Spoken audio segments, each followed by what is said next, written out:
It is our pleasure to welcome you to an afternoon of college football between the United States Air Force Academy and the United States Naval Academy. It's the first weekend in October, and it is Navy versus Air Force. With Sheehan Stanwyck Birch, Aaron Taylor, I'm Carter Blackburn. It's been our privilege to do a few of these games through the years, Aaron, and it truly is special when we reach this point right before kickoff, Navy versus Air Force. There's nothing like it. I mean, this is everything that's good about intercollegiate athletics. It's rivalry and tradition and pageantry. I love these games. I'm a big fan, and having played against both these teams, it's good football. Well, last year, Malcolm Perry was the star. The good news for Navy is their quarterback who left their last game with a concussion. He is back, and he is the quarterback where Navy will trust him with the football every play. He is the key today for Navy's offense. He was huge in this game a year ago, and now he's one of the nation's most productive runners. He's doing it under center this time, so decision-making and ball security are going to be critical.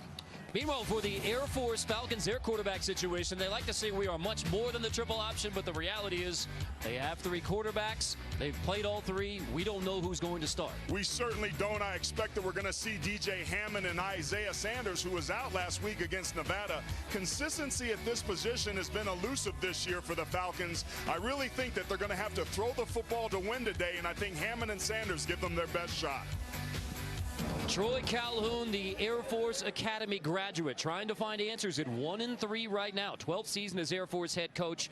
Already the third most wins in school history. For Ken Niumatalolo, 13 penalties this year. That ranks pretty good. But when we asked the midshipman players this week, have the coaches noticed some mental errors and penalties that should not have been? They said, oh yes. Safe to say it was very much a focus for the midshipmen these last 2 weeks. And for more, let's check in with Sheehan Stanwyck Birch. Thanks, Carter. Well, coming into this season, Navy Zach Avey was finally feeling healthy. Last year as quarterback, he played much of the season with a left shoulder that popped out of his socket basically every game.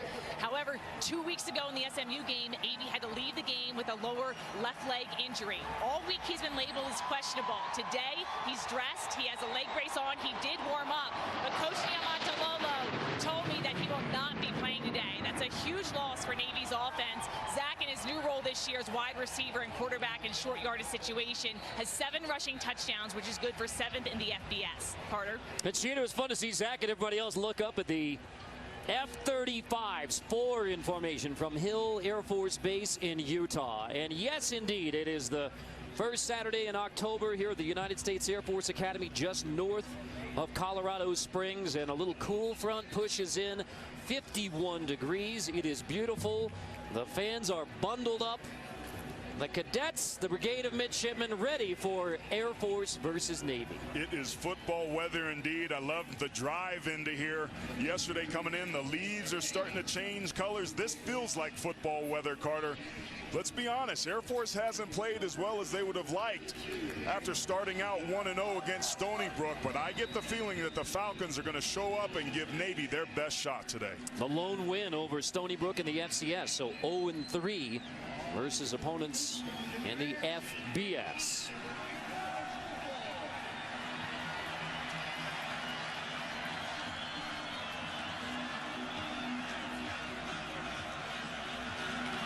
Jake Conkey's kickoff. Williams is back. It'll be a touchback, and so Navy has it at the 25-yard line as we take a look at the Chick-fil-A starting lineups for the Navy midshipmen, beginning with Malcolm Perry. The Navy slot back turned quarterback grew up in an Army family. Both parents served. Father Malcolm is presently in Iraq. Mother Bonnie, Clarksville, Tennessee, both among those glad to see Malcolm back on the field after sustaining the concussion in their last game against SMU. He told us this week, 100%. And Malcolm Perry on first down. Perry trying to find the edge, takes a big pop and a loss on the first snap as we look at the rest of the offensive starting lineup for Navy. Well, the key for Navy's offense today is to be able to stay on schedule, protect the football, and eliminate the penalties. Coach Niumatalolo none too happy with his unit on both sides of the ball. They had a touchdown comeback in their game a couple weeks ago from some ill-advised penalties. So playing a clean game, particularly on the road, is going to be important.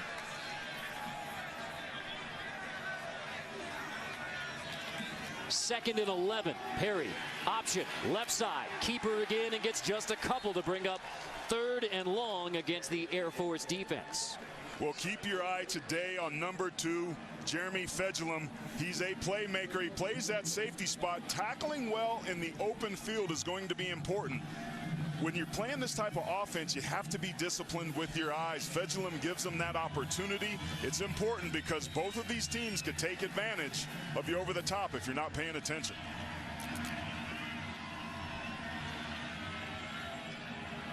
Navy, who leads the nation in rushing, forced into 3rd and 7 opening possession. Perry trying to draw with Perry, and that goes nowhere. Tackled for loss again on 3rd down. Jordan Jackson leads the way for Air Force, and Navy goes 3 and out on the opening drive. Jordan Jackson doing a nice job right here at the left of your screen, doing a spin move, but then keeping leverage that forces Perry back to the pursuit. That is a fantastic way to start this game if you're a Falcon defender. Funnel it all back to the middle, and now Owen White. 17 punts, 5 of them inside the 20. Owen White hangs it high. Ronald Cleveland will let it bounce. It's down near the 43-yard line. And now we will take a look at the Chick-fil-A starting lineup for the Air Force Falcons. And like the old game show, To Tell the Truth, will the real Air Force quarterback stand up? And the answer is Donald Hammond III, the sophomore from Hampton, Georgia, will begin the day at quarterback for Air Force. I thought he did a really nice job coming in the second half of that game a week ago. Sanders was out in that game, but Hammond on in relief of Arian Worthman after he had 2 lost fumbles pulled in the 3rd quarter. And we look at the rest of the Falcon offense. Let's be honest, this Falcon offense struggled to be able to move the football, but in the second half, Ronald Cleveland, the wide receiver, coming in as a slot back and being utilized as a runner, I thought really jump-started this offense. So expect to see number 3 touch the football many, many times today. Comeback effort that fell short in their last game against Nevada. Hammond elects to keep it here rather than tossing to Cleveland, bringing up 3rd down against the Navy D. If you're playing against a triple option offense, you have to have your linebackers show up big. Taylor Heflin leads this defense in tackles. He's tough as nails.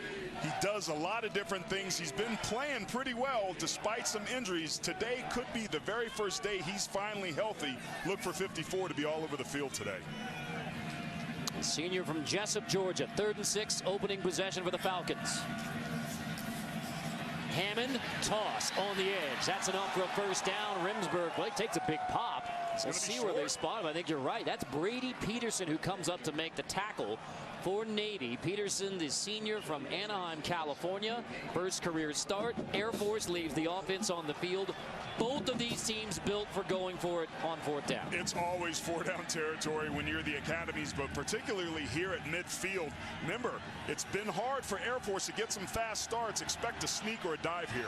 For the 23rd time on 4th down, Navy ready for it. And the Mids get a 4th down stop.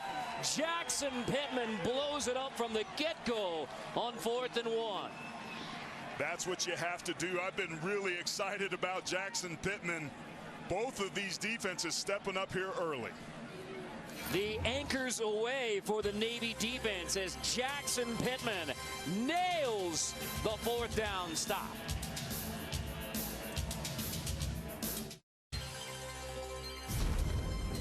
College football on CBS Sports Network is sponsored by USAA, insurance, banking, and investments tailored for the military community. By Golden Corral, your choice rules. And by Bass Pro Shops and Cabela's, your adventure starts here. Solid start for the defense. In fact, Navy gets a turnover on downs. You don't get a takeaway chain for that, but it's certainly equally as effective because you get the pop and the boost to your ego, but you also flip the field. Navy sitting here with the ball at midfield now. Perry from the 48. Perry going to keep it and get dropped for another loss on the outside. Jordan Jackson, the sophomore from Jacksonville, blowing it up early. He's just doing a nice job of reading this. keeps and maintains leverage, almost gets outrun, but he's extremely long, and that athleticism allows him to get a huge tackle for the loss from the speedy Perry. Navy's run 4 plays. 3 of them have lost yardage against the Air Force D. Navy in no rush, 2nd and 14. Both these staffs like to shorten ball games, don't they? Play clock's at 2 right now. They just do get the snap off. Perry trying to find the edge. Seemed to get him across the 50, 3rd and more manageable, but the Navy ground game averaging 356 rush yards a game. Slow start. It's interesting. We're watching this Air Force defense already fly around to the football and play with an enthusiasm that they quite frankly haven't had for a couple weeks. This is the sort of fast start that this team has needed. Here's a great opportunity for them to try and get themselves off the field. But again, this is always 4-down territory if you're Navy under center. Neither team has a first down yet. Perry, toss. Walker ridden down. 4th down coming up. Micah Capra makes the stop.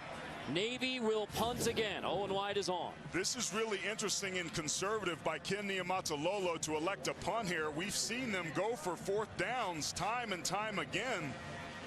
But in a game like this, you don't want to give too much momentum to the opposition early. A great opportunity, even though they get stopped, to pin Air Force down deep here.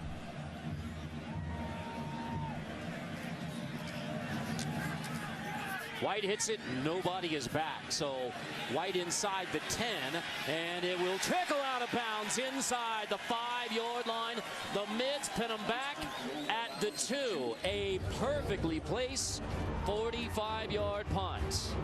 The first game between the nation's service academies to determine the Commander-in-Chief's trophy in 2018.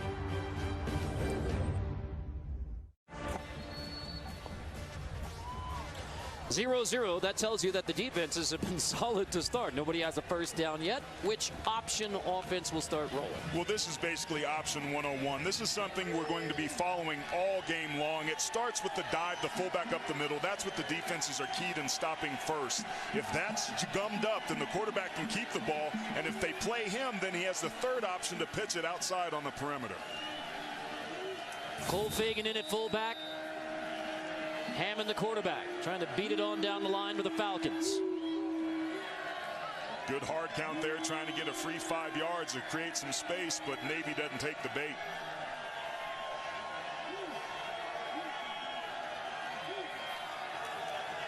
Hammond, the sophomore QB, keeps it, trying to get a push. At least got it away from the 2-yard line. Polu makes the stop, a gain of 2 out to the 4-yard line. Navy's defensive line that time, nice job getting some push at the point of attack. That kind of changes the angles that the quarterback can attack the defensive end. Both these D lines playing pretty well so far today. Remsburg and Fagan in the backfield. It's Fagan on the fullback dive. He is their leading rusher. Had only 5 carries prior to this year. He takes it to the 6. Now you have 3rd down. And Aaron, I know whether this is the spot or not, you expect some big shots from the Falcons in the air. I do. I think they're going to have to throw the football to win. And we saw a couple on the early running plays. There's just not a whole lot of room to run. The way that you can back guys up is taking some shots. But I think they're going to stay conservative here. Keep the ball on the ground. Hammond 3rd and 6. He finds a seam on the right side, but that seam closes quickly. Heflin on the stop. Flag is down. And Hammond is down. This might be targeting that they're taking a look at. And this is not good at all for Donald Hammond III.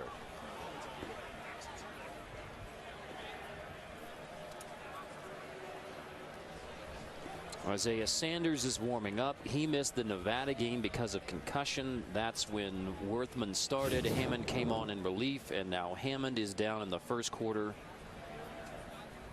Somewhere in that pop with Nash and Heflin and Hammond all meeting.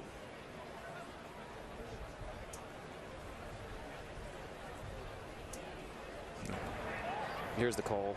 Illegal block in the back. Offense number 61. The penalties decline. Will be 4th down. It might have looked like that ball could have came out there. In the end, you clearly saw the block in the back there. Certainly the concern for Hammond is that he's going to be healthy. I thought they also might have taken a look at a targeting play as there was helmet-to-helmet contact that was forcible.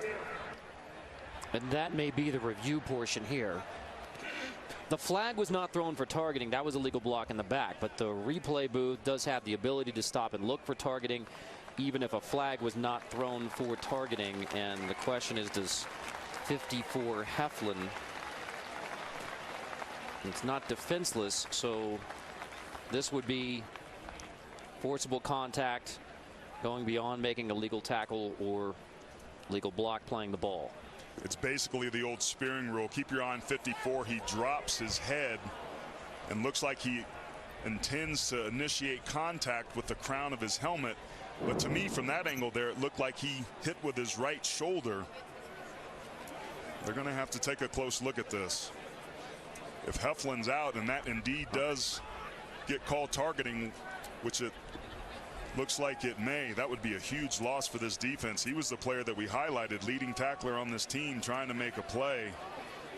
And as Hammond leaves the field, Heflin might be doing the same. This is incredible repercussions, potentially the 8-11 mark to lose for Air Force. Hammond and then Heflin. If he is in fact called for targeting, then you're out for the rest of the game with your senior middle linebacker leading tackler for Navy.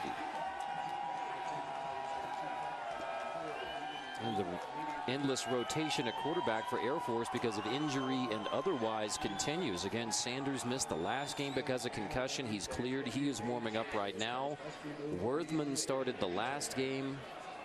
Started 5 games last year, but he was benched in the 3rd. Hammond came in, and now Hammond, after taking that shot to the head, is headed to the Air Force locker room, and you can see she and Stanley Birch walking with them. And whenever we have an update on DJ Hammond, we will pass it along, and we still have the potential targeting to sort out and whether Heflin's going to be able to stay in the game.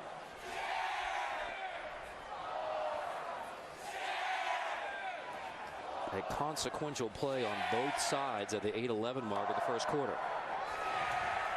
After review, personal foul, targeting with the crown of the helmet, number 54 of the defense. By rule, number 54 has been disqualified. Because of the original block in the back on the offense, the penalties will offset. We'll replay 3rd down at the 6-yard line. This is a huge, huge blow to this Navy defense that had been playing pretty well early on in this game. Taylor Heflin's ejection means that their most productive player, their leader, their senior there, a player that was expected to get a lot of the action and help stop the option today, is going to be forced to leave the field. And it's unfortunate. I don't think that that was a dirty play by any stretch of the imagination by Heflin whatsoever. However, by the rule of the law and the intention of the targeting rules, you see that frustration and emotion, how important this game is to these guys. That is a critical blow for this Navy defense and for Taylor Heflin. That is just sad, no matter who you're pulling for in this football game, to see Taylor Heflin leave under those circumstances. 3rd and 6, Villalobos makes the tackle on the new quarterback, Isaiah Sanders, on in relief of Donald Hammond III. So Sanders, the junior from Colorado Springs, Palmer Ridge High School. So he missed the Nevada game. He started at Florida Atlantic. He started at Utah State. Actually started the game last year, the finale of 2017 versus Utah State. But healthy. And it doesn't get this start, but here he is midway through the first quarter, already into the game for Air Force. Scott gets the punt away. Springer is back. He'll let it bounce at the 50, and it comes back a bit, and a break for Navy as they will have it on the plus side. Heflin is ejected. Hammond is out of the game, and it's Navy football.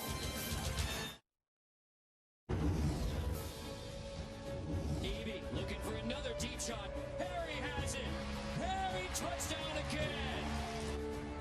Air Force, the Falcons grab the lead. Navy wants to throw again. And Navy wins a classic. Yeah, that was a fun one last year in Annapolis, and now here you are in this game. Zach Abey and Arian Worthman, neither one starting in this football game. In fact, Abey, we do not, per Sheehan's report, expect to see him today with a left leg injury, unable to go. Now, Arian Worthman is warming up on the Air Force sideline. It was Hammond who started. He leaves the game after the hit from Heflin where he's ejected. Sanders the quarterback. Meanwhile, neither team has a first down yet midway through the first quarter. Yeah, they've got to be able to find their rhythm, but credit both of these defenses for coming to play today. Excellent field position from Malcolm Perry and the midshipman. Perry is driven back again, back to the 50. Another tackle for loss as Air Force is whipping up front. Donaldson leads the way. Armed Forces football is proudly supported by Bass Pro Shops and Cabela's. Micah Capper in on that tackle as well. These defensive ends are playing extremely aggressive coming up the field, which forces the decision-making of the quarterback to happen quite a bit quicker than they're comfortable.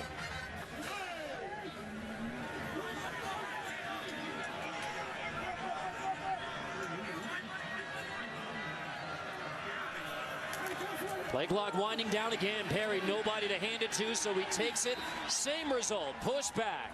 Perry, who was averaging 6 yards a carry, finding no running room. Kyle Johnson on that stop after he missed the last 2 games. This is the second game in a row we've seen some miscommunication from that Navy offense. The fullback seemingly going the wrong way there. Perry, not having anybody to hand off to, gets a little bit flustered, turns a negative into a positive, but another 3rd and long situation. This was a team that was 10 for 19 on 3rd and 4th down a couple weeks ago against SMU. This is going to be a heck of a 3rd down conversion if they can get that here.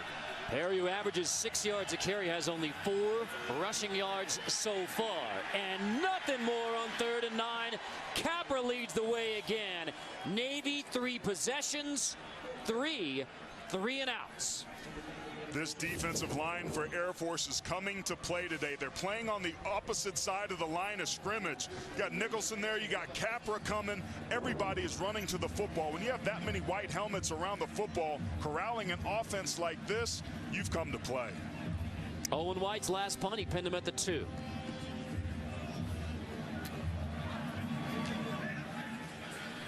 Cleveland is back. He'll let it bounce. It drops inside the 5 again. This time they pin him at the 1. How are you going to outdo it?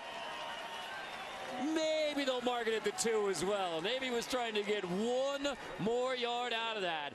Owen White is the early star of Navy versus Air Force 2018. Well done, Mr. White.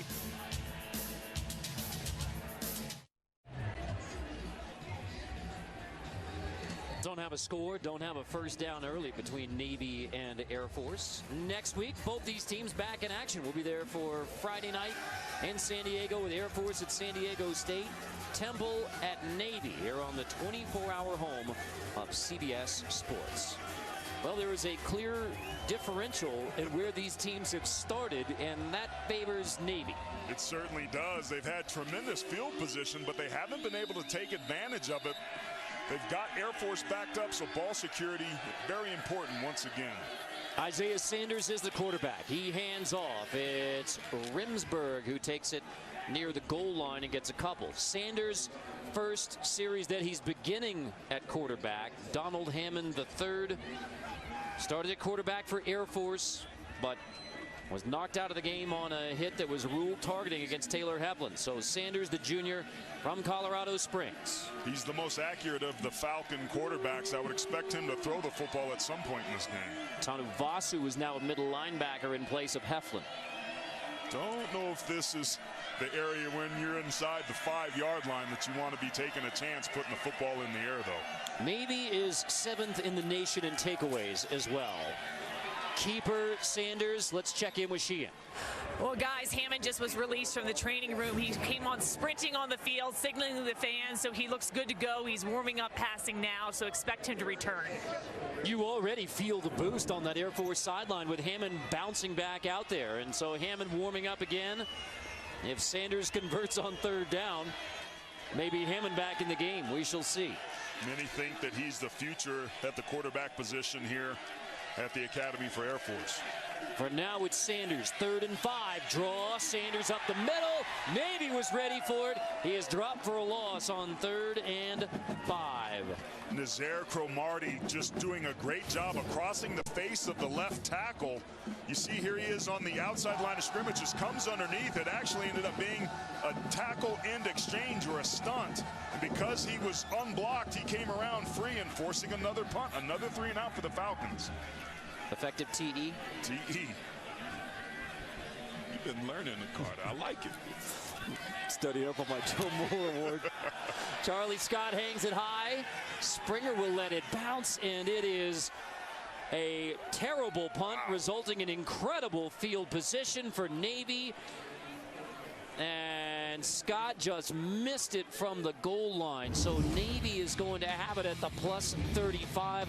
Falcons are going to need to play great defense. Well, it doesn't matter what style of offense you have. If you can't control the line of scrimmage, you're not going to be able to move the football. Credit the Falcons for winning their matchups. They're keeping leverage. They're keeping their outside arms and legs free. They're pursuing to the football, and they made it extremely difficult for this Navy rushing unit, among the best in the country, to move the ball at all today. 3 and out, 3 and out, 3 and out. But after a 26-yard punt, there's still nothing there for the best rushing attack in the nation, led by Malcolm Perry. I mean, that is a yard, and that is it on 1st down. When you have a defense that's pursuing the football like Air Force is, using misdirection or some sort of counterattack to be able to take advantage of their aggressiveness is probably the right call here. Also, with this field position, you may want to think about taking a shot to the end zone, but they've got to figure something out. Getting the football to the perimeter should be among the things they try to do. They're playing in Falcon territory, but haven't been able to do anything with it. Gargiulo's in the backfield. Perry, keeper, bouncing around the Falcons, but shoved back after he gets through the first layer. Fedulum, the junior, the leading tackler at free safety for Air Force. Being a sure tackler coming out of that back end and run support is so critical. He spun out of it. That's the elusiveness of Malcolm Perry, but he couldn't get away with it because Fedulum was there. That's why we highlighted him at the beginning of the game in the lineups. That's the sort of play that they need. And another big situation for this Navy offense. 3rd and 3, 13 minutes into the football game. We have a chance at our first down. Oh my gosh. Perry on the right side. Perry pushes, and he is driven back. He appears to have just enough until Koppel and Fedulum make the stop. Move the chains. 1st down. Just a nice job of sealing the outside edge, and Perry covers the football up to protect it in the contact zone just enough to move the chains. That's a huge confidence builder for an offense that's been struggling to move. Trust me, when things aren't working right to get that first down, I would expect Navy to start humming here with a little bit more confidence. Winding towards the end of the 1st quarter. Navy has it inside the Air Force 25. Gives straight up the middle. Nelson Smith, sophomore from Baton Rouge at fullback. He is averaging 6 yards a carry. We talked about the 3 elements of the triple option: the dive, the keep, and the pitch. The dive is the most deadly. If you can gash people up inside, it sets everything up. But if you can't do that and the defensive line can stop it, which is what Air Force has done, it allows the backers and the safeties and the run support to be able to take away the quarterback keepers in the pitch. And it's the play of Air Force's defensive line that's been the difference early here in the ball game. Thinking like Ken Niumatalolo here. They may want to kick on the other end if it comes down to that with a quarter change. Walker has a 1st down, takes it inside the 15, and he takes a big pop. So 34 seconds. Again, Navy would rather kick on the other end. That was one of the wrinkles of this stadium. So that's a factor going from the 1st to the 2nd quarter. And here's the perimeter play, Carter, that we were talking about. A missed tackle by the Falcons. Navy finally finding a way to get to the edge. See, no, let's go play on that end. They want to play on that end. That was a 10-yard run, longest by either side. Forget about snapping it here at the end of the 1st quarter. Let's take it down to zeros, and that is the appropriate end of the 1st quarter. All zeros. Navy versus Air Force. Since 1972, the Commander-in-Chief's trophy. Army won it last year. Falcons and Mids trying to get off to a good start in 18. Greetings from the 386 Air Expeditionary Wing. We would like to send a shout out to our friends and family. And go Air Force! Sing Navy! It is all over the world, this rivalry between Navy and Air Force, and part of it is the pranks throughout the week. Even this morning I heard tell of a goat that was let loose on campus here at the United States Air Force Academy. There is spoiled milk involved. We'll just leave it all right there. And cephalopods too, right? Oh, wasn't there you'll have to octopus or something? Yes, thank you. You had to. You went way too big on me there for a second. Notre Dame. Nelson Smith pushed ahead. This Navy drive started at the 34-yard line. We talked about the wind and the difference between the first quarter and second quarter. Ken Niumatalolo says of all the years we've played in this stadium at Falcon Stadium, we know we want to kick towards this end. So that was one of the reasons why they were in no rush to snap those last couple of plays at the end of the first quarter. They want to kick with the wind if it comes down to that. And there you see, it is indeed blowing at their backs this end. Ken Niumatalolo certainly noticed that on behalf of his kicker, Bennett Morin. I certainly noticed it too when I was down on the field. It is unmistakable. Perry, 2nd and 8, takes it inside the 5-yard line. Shoved back there. Kyle Johnson on the stop, but Navy with the excellent field position. Now trying to put it on the board. 81% touchdowns in the red zone. When you're built for running the football like Navy is, you're built for the red zone. I mean, points are at a premium, and when you get down here, you want to be able to punch it in the end zone. Navy amongst the best in the country, scoring in every opportunity they have, but when they get down here, they find ways to get touchdowns. This is an extremely important 3rd down and a great opportunity for Air Force to bow its back, bringing up a 4th down, which I would expect Navy to go for. Perry under center on 3rd and 3. Block on the edge. Pushing the second push. Perry near the goal line. He will be shoved back. We'll see where the forward progress is marked at an end, but the midshipman rallying to the football. Micah Capra's the one who stood up Malcolm Perry, but the mids gave a very good push. It is in fact 4th down. I thought that they got it there with the way this game has been going and the good field position. I would expect them to go for it, but remember, Zach Abey usually is their red zone weapon. He's the guy that wants to step in. It's Garrett Lewis who's coming in now without Abey. So Perry out of the game. You get Lewis at 6'1", 200 pounds. On 4th and 1. It is not 4th and goal. It is 4th and 1 from inside the 2. Right side, end zone, touchdown, Garrett Lewis.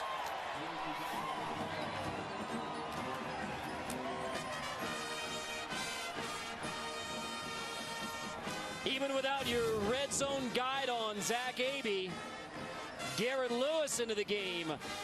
First points for the Mids. Nice job that time of both play calling and execution. That right side of the offensive line, and fullback Anthony Gargiulo got it done.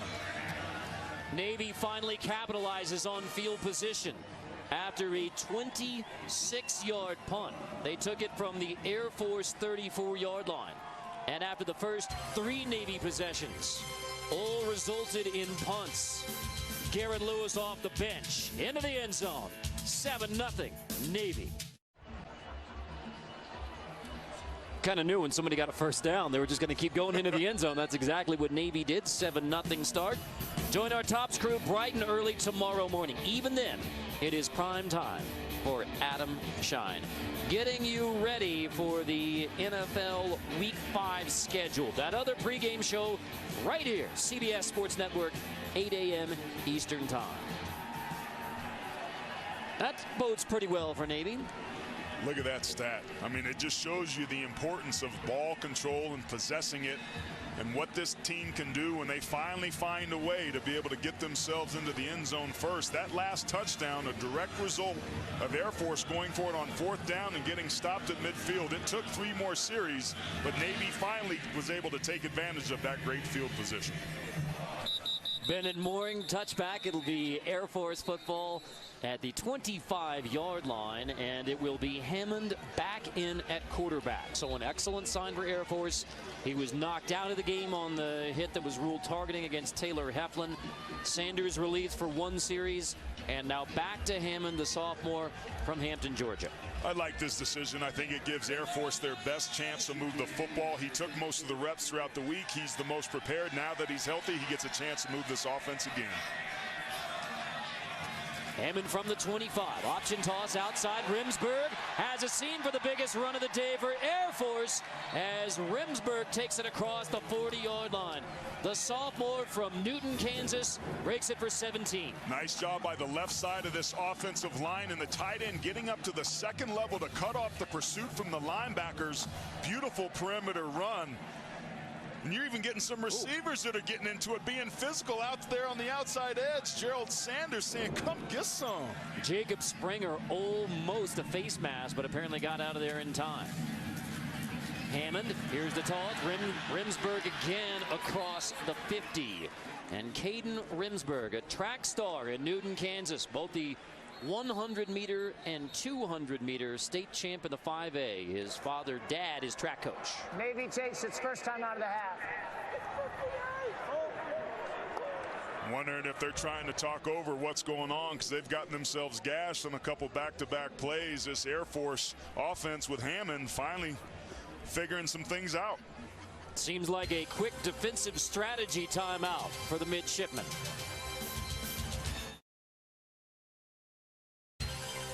Our Fansville Cam is brought to you by Dr. Pepper. Speaking of, I saw Brian Bosworth this week, Lord Huron concert. Yeah.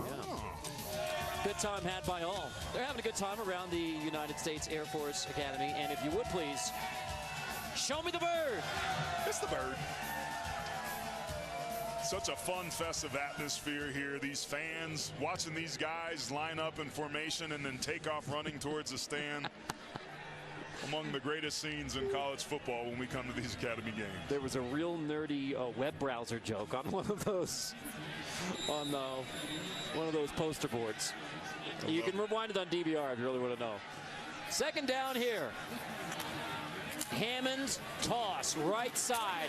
Another first down. Rimsberg has it on the edge, and clearly Hammond to Rimsberg on the toss is starting to give Navy some issues. It seems like Hammond is doing a good job of holding the ball to the last minute, sucking in the defense, creating those perimeter opportunities. There was a couple times in their game against Nevada where some of his pitches were bobbled by a couple different slot backs. That's something for us to keep our eye on.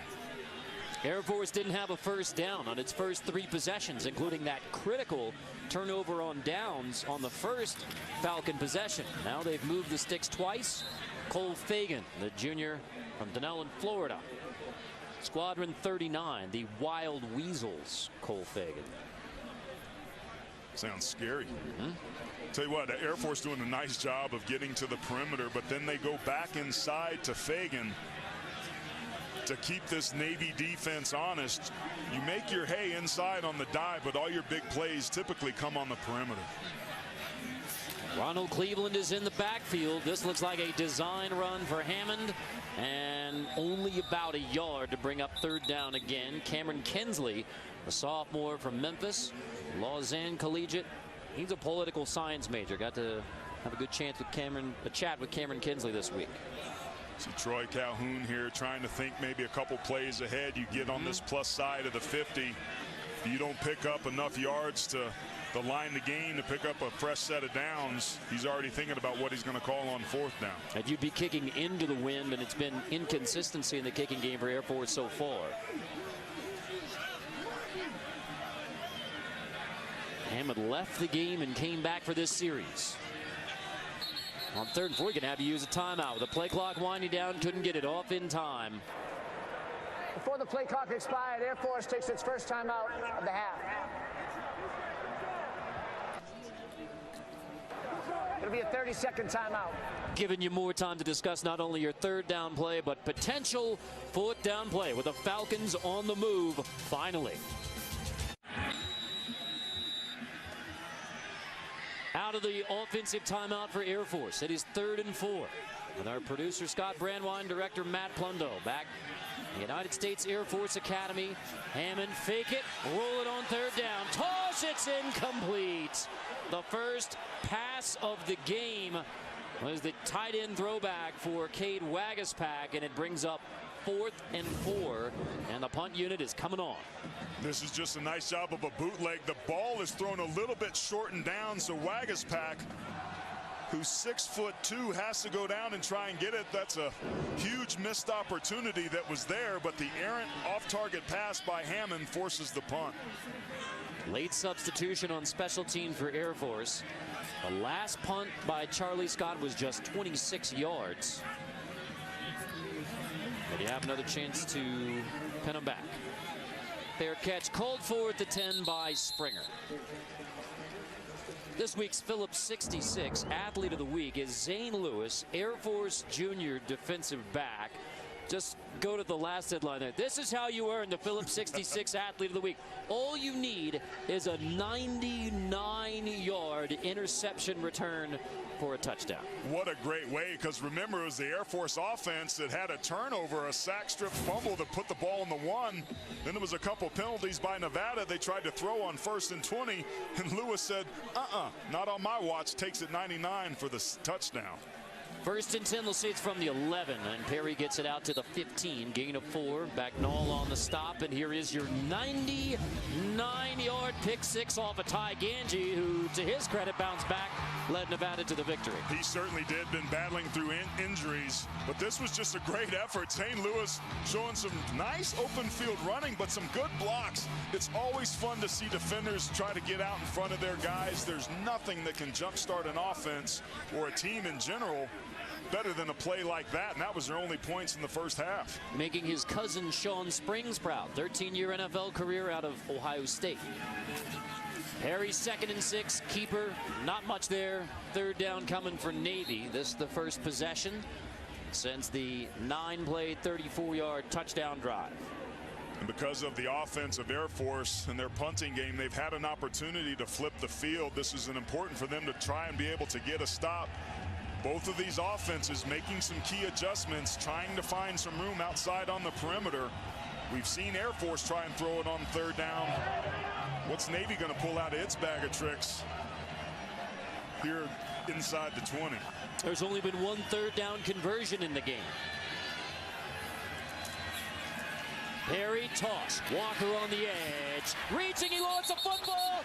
Did it go out of bounds or was it scooped up by Air Force? Looked like Bagnall scooped it, but they're going to say down before the football came out. Bagnall was ready to scoop that and take it as far as he could. Bang, bang. Yeah, Trey Walker was trying to give that extra effort to extend the football. He sees the down marker there, where the 1st down line to gain. He stretches the ball out, but that knee certainly comes down, but only about 6 inches before that ball hits the ground and comes out. So White to punt, with the Falcons feeling some momentum and field position shift. Cleveland is back. Good punt. Cleveland has to hang it back at the 20-yard line. Now he looks for a blocker. Cleveland across the 30, tackled from behind at the 35. Falcons trailing by 7 early. Cleveland trying to set them up.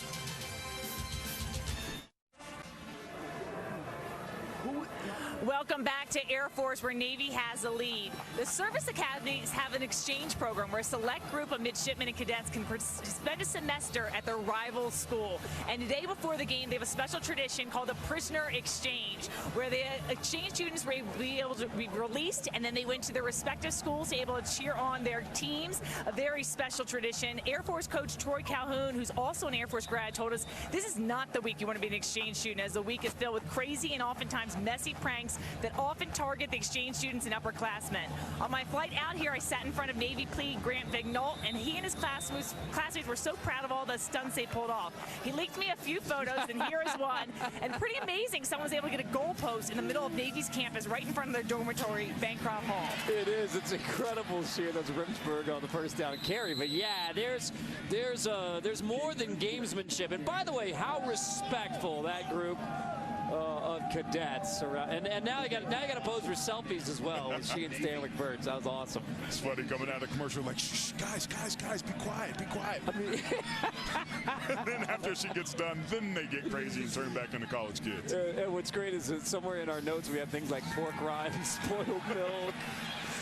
Winding up, first big pass attempt is incomplete for the Falcons. A chance to send it to Brent Stover, New York, the Independent Craft Brewery update. Guys, the SEC on CBS, LSU in Florida. LaMichael Pirine in from a yard out, second quarter. They are tied at 7. Thank you very much, Brent. Action-packed so far. Boy, Oklahoma-Texas shootout, man. Red River rivalry. The horns are rolling. Yes, they are. They beat USC, TCU, Kansas State, and Oklahoma in the last 4 weeks. Pretty impressive turnaround. Hammond on 3rd and 6, throwing on back-to-back. This one's wide open. Cleveland outside. Cleveland inside the 20. He is into the end zone. Touchdown. Air Force through the air for 61 yards. Hits Ronald Cleveland for the ERA Shield Air Force. This is what we saw a year ago, the big plays through the air. We talked about Ronald Cleveland at the beginning of the game getting involved in the run game, but this is just a complete bust on the backside of Navy. Ken Niumatalolo telling us we have to be disciplined with our eyes, we have to be assignment sound. They weren't, and now Air Force gets themselves right back in this game through the air. Jay Conkey's PAT is good. Even 7-all. So Hammond knocked out early. Back into the game to lead Air Force through the air. Into the wild blue yonder for Ronald Cleveland and the Falcons.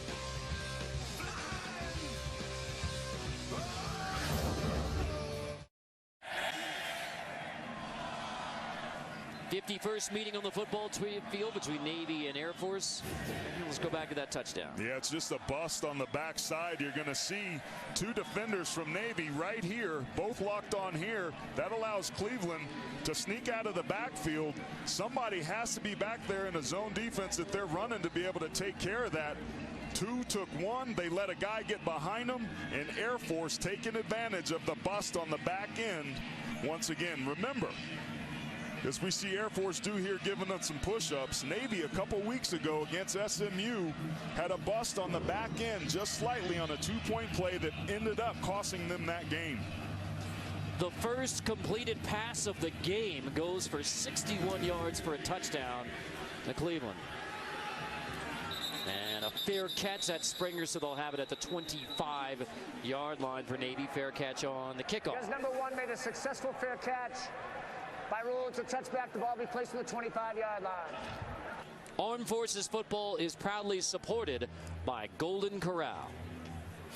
We haven't seen much of those fair catches this year, but when field position being a premium and ball control and those sorts of things being all the more important due to the conservative nature of this triple option offense, not surprised to see Navy do that there. Great execution and decision to get themselves out to the 25. Special teams has been a problem for the midshipmen all season long. Navy's had 5 possessions. 4 of them were 3 and out. Only exception was the touchdown. Perry, toss, tipped, almost picked. Wow, intended for Gargiulo. He's still turning around looking for the football. Where did that thing go? Not into his hands. Not a good throw there by Perry. You see he's falling back when he throws the football because of some pressure. He's falling away, so there's way too much air underneath that football. Gargiulo was open. Had that ball been thrown a little bit better, it might have been a completion, but the extra air because he threw off his back foot allowed that to get defended. Navy still hasn't completed a pass. It was Garrett Lewis who had the touchdown run. Red zone replacement for the injured Zach Abey. Perry in trouble again in the backfield, strung out and ridden out of bounds by Jordan Jackson. Malcolm Perry has been bottled up by Air Force.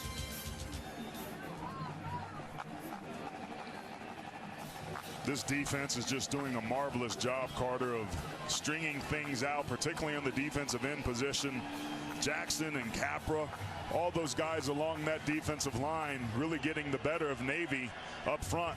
Now remember, Navy already elected to try to throw the football on first down. I like the change up on the play call. It's just a poorly thrown ball. But what do you do here on 3rd and forever for this offense? You look intensely into the camera. Navy takes its second timeout of the half. It'll be 30-second timeout.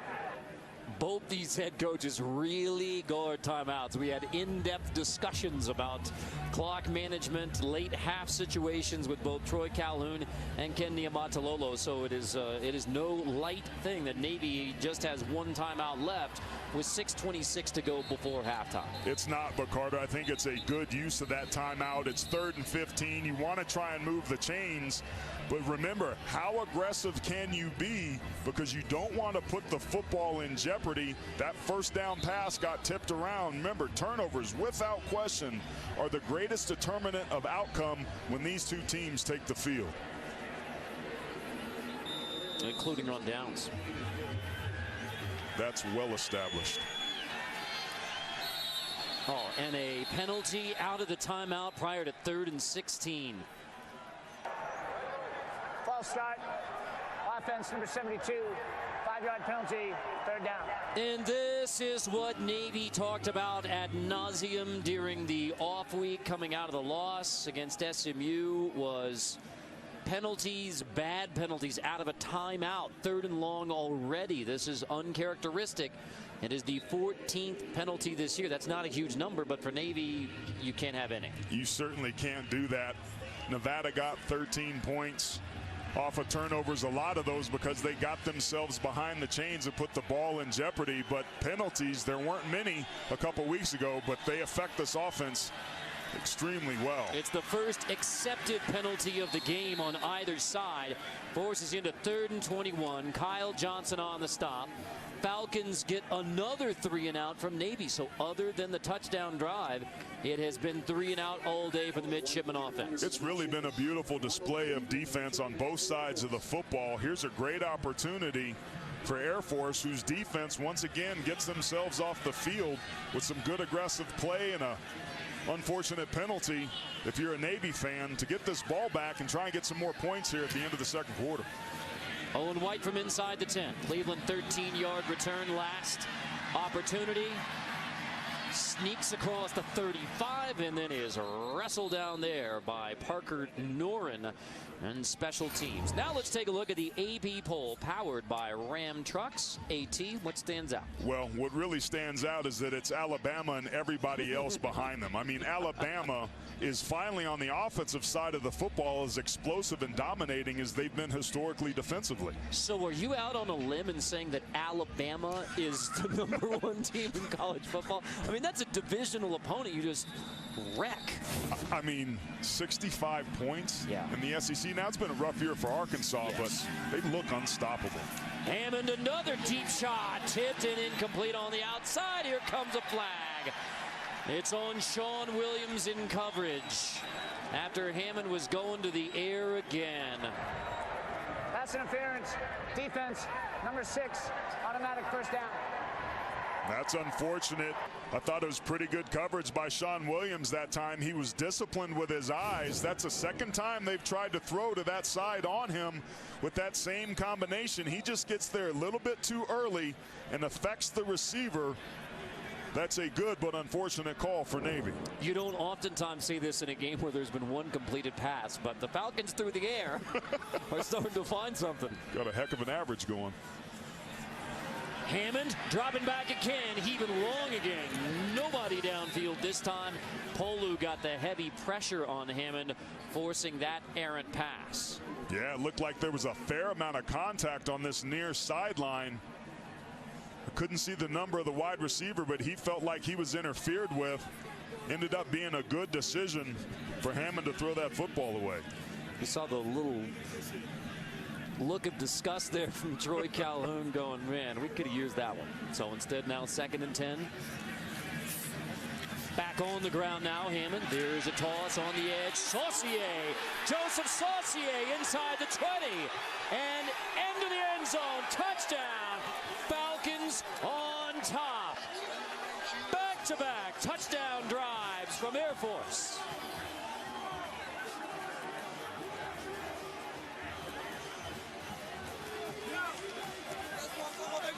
In 2 plays, 63 yards, 48 of them from the junior from Rogers, Arkansas, Joseph Saucier.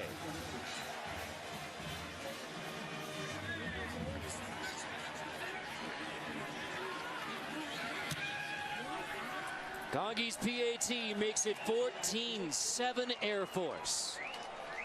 Just a great job of running triple option football. Donald Hammond, the quarterback, doing a remarkable job as he takes the snap. He's going to come down the line, but look how he attacks upfield, holds it, sucks the defense in right there, clearing the path for the ball carrier. Hammond, who had a tendency to be able to determine his pitches a little bit soon, takes advantage of a big block on the outside, a missed tackle by Navy, and all of a sudden Air Force is up by a touchdown. Great patience there. 48 yards.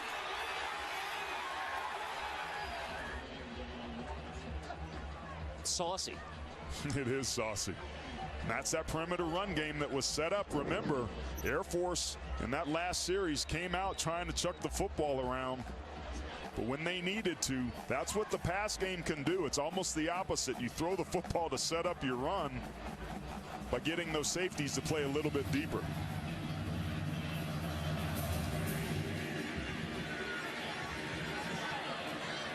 On a little squib, it's picked up near the 10 by C.J. Williams, and Williams gets out to the 28-yard line. 14 points on the board for Air Force here in the second quarter after they didn't have a first down in the first. Coming up on the halftime report, powered by Ram Trucks, Brent Stover, Houston Nutt, Kevin Carter. Full update from around college football, including several games that were delayed. I know Pitt and Syracuse, critical matchup in the ACC's coming down to the wire. That one's in overtime now in Pittsburgh with the rain falling there. Syracuse had a heck of a year. Dino Babers already won as many games 4 as he got all season long in his first 2 there. It appears that your Orange, Carter, have maybe turned a quarter.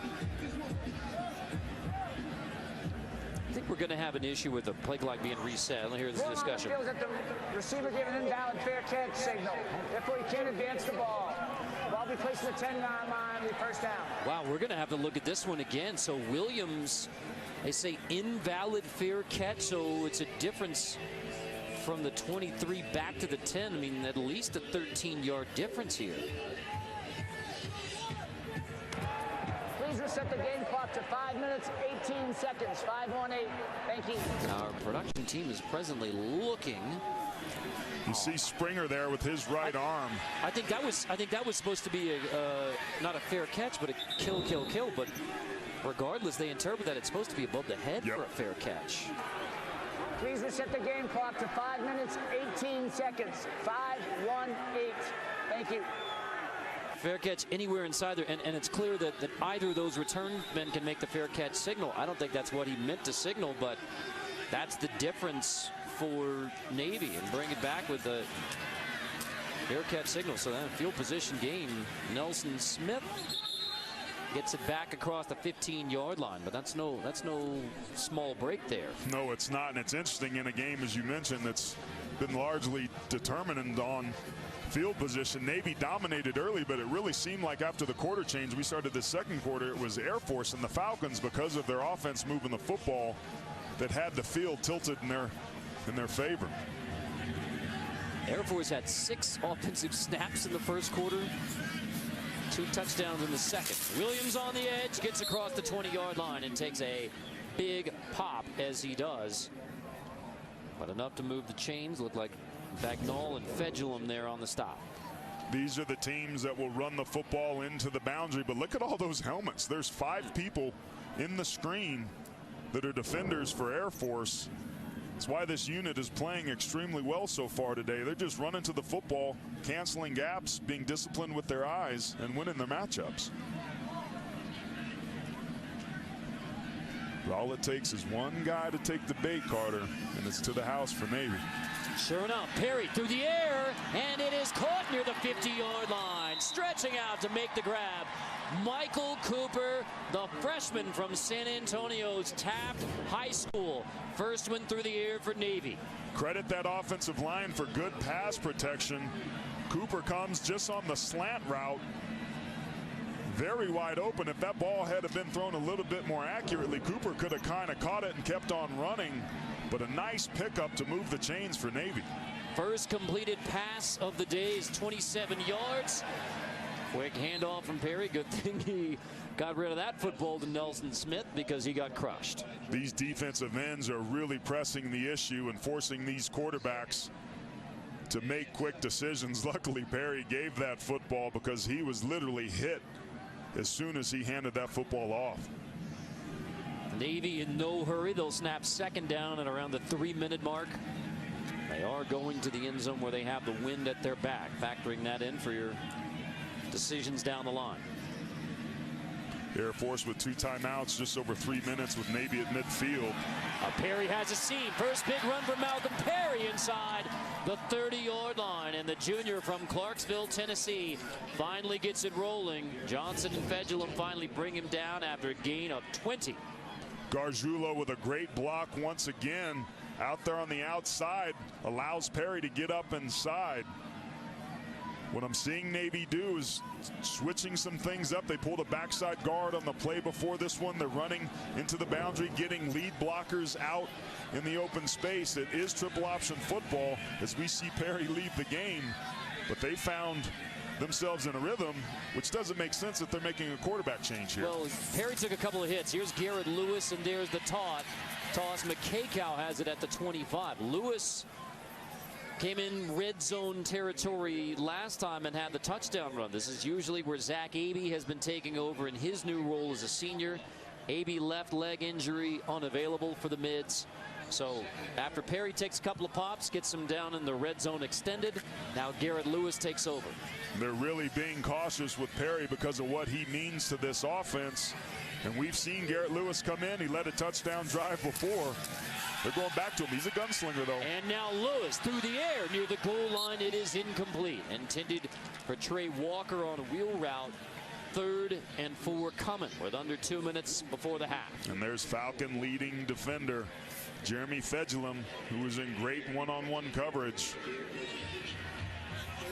virtually eliminating the window for Lewis to be able to throw that football. Interested to see here if Air Force brings a little bit of pressure, decides to get aggressive. You have to be able to cancel your gaps and be disciplined with your eyes here, particularly down here near the red zone. Lewis option. Keeper stood up, driven back. There is a flag down. Kyle Johnson again on the stop on Lewis. I would imagine this would be on Navy. We got it. Chop block coming. Yep, chop block coming on Navy, 15 yards. Basically a high-low when the defender goes low into the legs and another one hits him up high. Well engaged. Personal foul, chop block, offense number 78 and 72. 15-yard penalty, 3rd down. That's the left guard, Laurent Njiki and Ford Higgins. As Carter mentioned with the engagement, that's a little bit of ticky-tack there. I get the intent of that rule, but I'm not 100% sure Njiki made contact there. And that goes back to the 50-yard touchdown that was called back versus SMU because of a chop block. And yet again, the costly penalties by Navy. That backs you into 3rd and forever, backs you out of field goal range. Yep, everything. Huge. Not exactly points off the board like it was versus SMU, but close. So Lewis on 3rd and 19 to the air, past the sticks, incomplete. Contact on the edge, no flags. It was Malloy, the intended receiver. Fedulum, the free safety, and you don't have on 4th and 19, forget about going for it or kicking your field goal. I mean, that chop block penalty looms large. Well, guess what? Guess what? Here's Bennett Mooring coming out for what would be a 57-yard field goal. We told you about how Ken Niumatalolo prefers kicking to this end of Falcon Stadium, and here is a 57-yard attempt from Mooring, and it is no good. Even after the 15-yard chop block penalty, wanted to give Mooring a chance. But now with 1:25 before the half, the Falcons back-to-back touchdown drives, and they will start at the 40. You understand the decision. You're at altitude, 6,000 feet. You have the wind at your back. You trust your kicker kind of in the mid to low 50s at sea level. He just didn't have enough leg, but you've got an offense that's proven an ability to throw the football down the field that has 2 timeouts, 1:25 left. Navy better be careful here. Prior to first down, we have another flag. Before the snap, false start. Offense number 74. 5-yard penalty, first down. Now it's Air Force's turn to talk about costly penalties. Beginning of a drive, end of the half, you're trying to maximize everything, and a false start, 5 yards. They had nothing going the first 4 drives. That was their first penalty. First 3 drives, didn't get a first down. Toss, loose football. It's on the ground, covered up by Rimsberg. And if you got a full start and a fumble, this may change the way you think about this drive at the end of the half. Yeah, you may want to think about running this clock out the best you can, but there's those off-target pitches that we talked about seeing in the second half of that game a week ago. And now the Falcons appear to be in no rush for second down. No, sir. Run this sucker out. So a mistake late by Navy with the chop block that takes them basically out of field goal range. Clearly, you come up just a little bit short. It was on target. Air Force takes its second timeout of the half. It'll be a second timeout. Well, Air Force had nothing doing on offense early. Hammond left the game. Hammond comes back into the game. The first completed pass of the game. 61 yards, wide open, Ronald Cleveland. It was reminiscent of what we saw a year ago thanks to the busted coverage by Navy. And then it was Saucier showing you some open field moves, being fresh, getting to that outside edge. Hammond did a nice job on that last touchdown of holding the football to the last minute, but an off-target pitch puts them in a situation where they're going to have to kill this clock to try and keep Navy from getting it back when they had an opportunity where they had some success on a couple first early downs. They might have gotten a field goal out of that deal. And as we diagnosed, because that Air Force drive started so poorly with the penalty on first down and then a fumble you barely get on top of, that's why Troy Calhoun says, let's just take a knee and get to the locker room. Don't have to snap it again, head to the locker room. And DJ Hammond, Donald Hammond III, leads the Falcons into the locker room. He's already been there once. They said, get back out there and play more football. He does, leads 2 touchdown drives, and it is 14-7. Air Force at the half on Navy. The 61-yard touchdown pass to Cleveland. And then Saucier, 1 carry, 48 yards, and a TD. 14-7. Falcons on the mids at the break.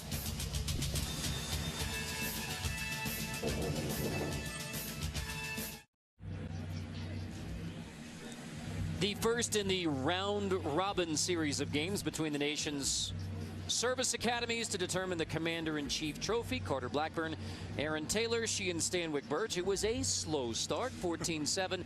Air Force, the only completed pass by the Falcons in the first half was the biggest play of the game. This was a game that last year saw 93 points and almost 1,200 yards of combined offense. But the story to me early on was Air Force and their defense, which meant that points were at a premium and there was some scoring that took place early on. Navy started this drive on the 34. Lewis goes in for the 2-yard 48-yard touchdown. Only one of 2 drives in the first half by Navy that wasn't a 3-and-out. And then it was Ronald Cleveland with the big 61-yarder, and then Joseph Saucier, the 48-yard touchdown, making some people miss, taking advantage of some good blocking on the outside edge. And Air Force, who gets his ball back to start the second half, came alive early in that second quarter. Let's take a look at the Dockers first half stats, and that is in fact a reverse of the way things have gone so far between Navy and Air Force in 2018. The Mids had been able to run the football, Air Force not so much, but like I said, when these two get together, you throw it all out the window. Throw it all out the window. Coming into this game, Air Force was averaging less than 4 yards per carry. They've almost doubled that today against the midshipmen. Bennett Mooring's second half kickoff. Seen some adventurous kickoff moments. That's a touchback. We check with Shia. Thanks, guys. Well, I talked with both coaches. Air Force Coach Calhoun, overall pleased with his team's play. Happy with the defensive effort. Thought Hammond, his quarterback, played well. Just wants to make a few more offensive plays. Navy Coach Niumatalolo came out. He was upbeat. Thought his team was a little rattled in the first half, hoping that they will settle down. They need to execute offensively, making some adjustments to make sure they can get some more yards. 86, that tells it all right there. That leading the nation with 356, only 86 in the first half.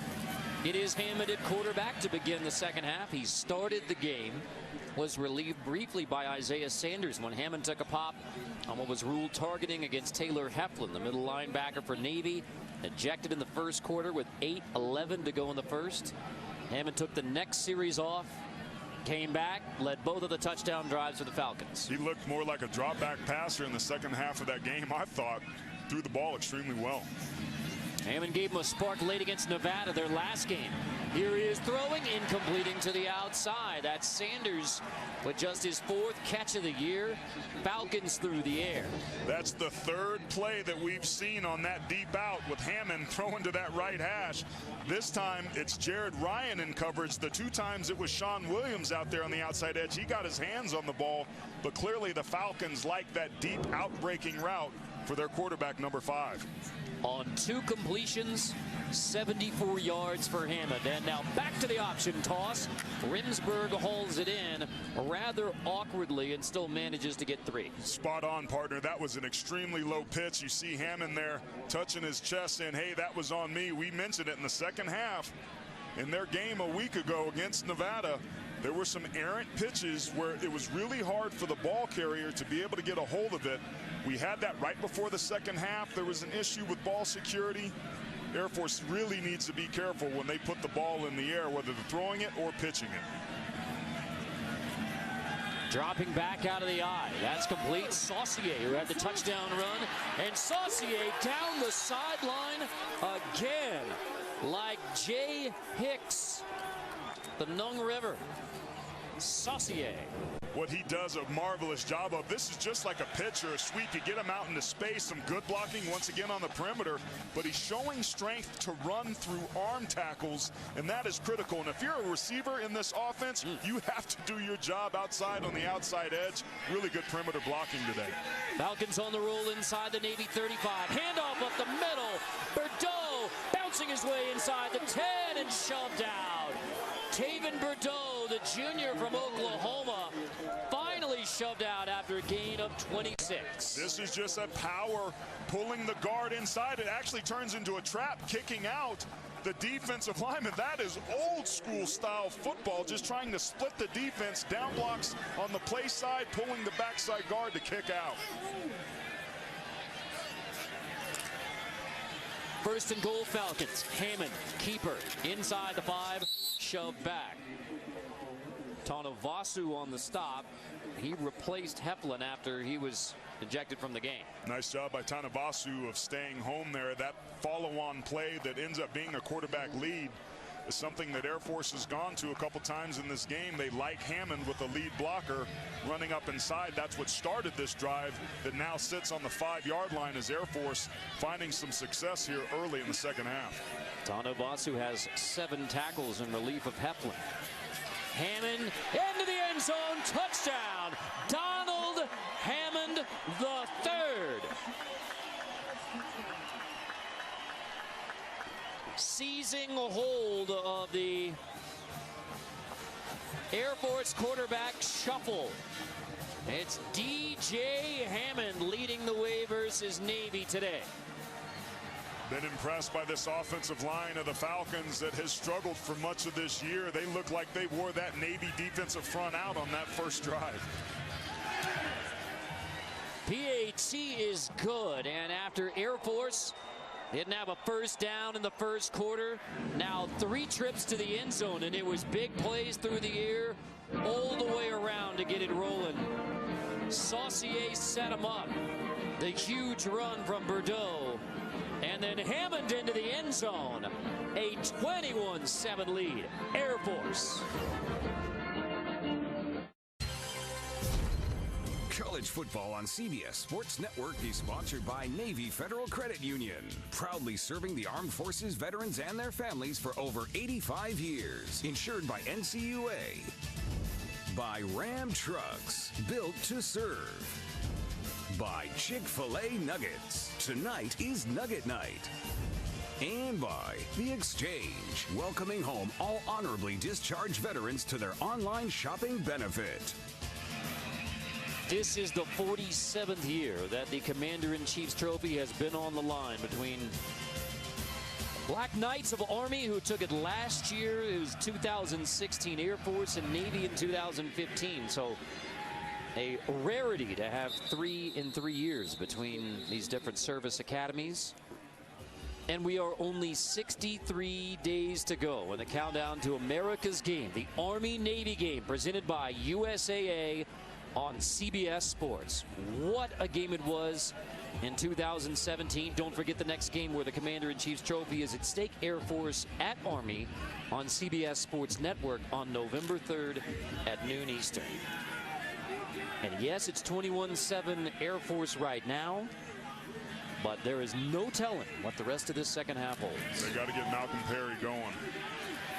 Loose football. Perry scoops it up.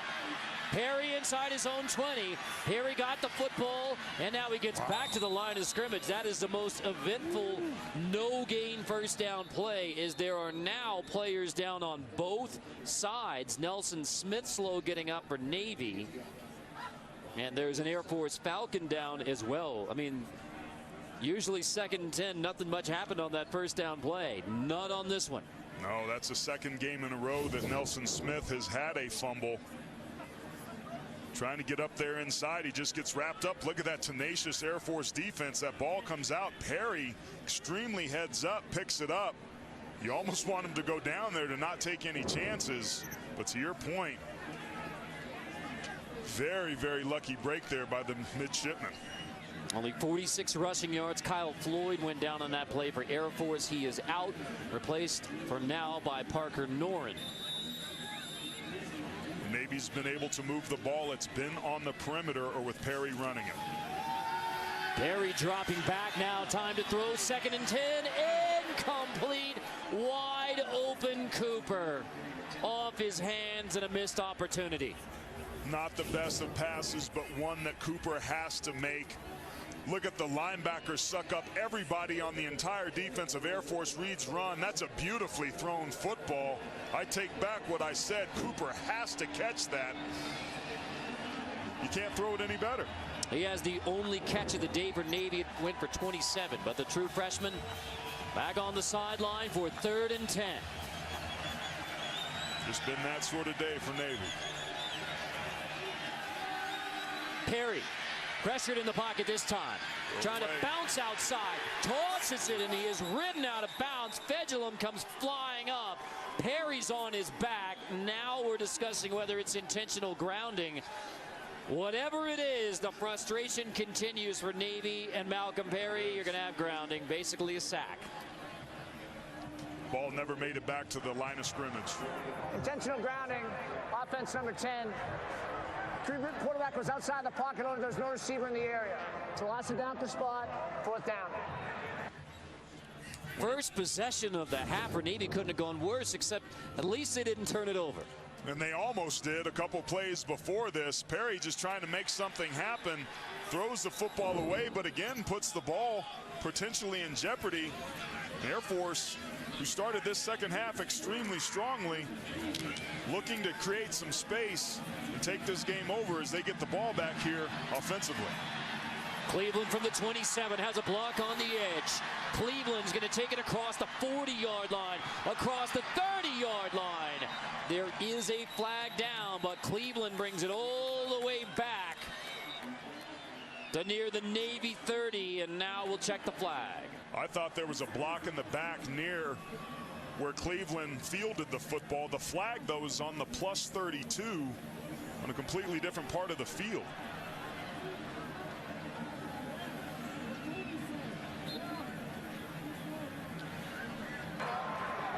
During the return, personal foul, blocking while out of bounds, receiving team number 13. 15-yard penalty from the spot of the foul. Be first down for Air Force. Timeout. Not oftentimes called, so 15 yards off of the return. Nevertheless, Falcons, good position. We will be Air Force.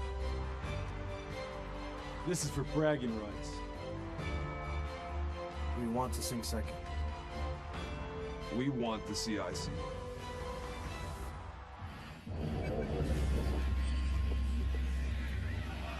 It was a classic last year in Annapolis, and the cadets here, well, focused on YMCA right now, but when it gets back to football, they'll be pleased to see, other than when Air Force just took a knee to go to the locker room of the half, their last 3 offensive possessions have all been touchdowns. Well, they didn't have a first down in the first quarter.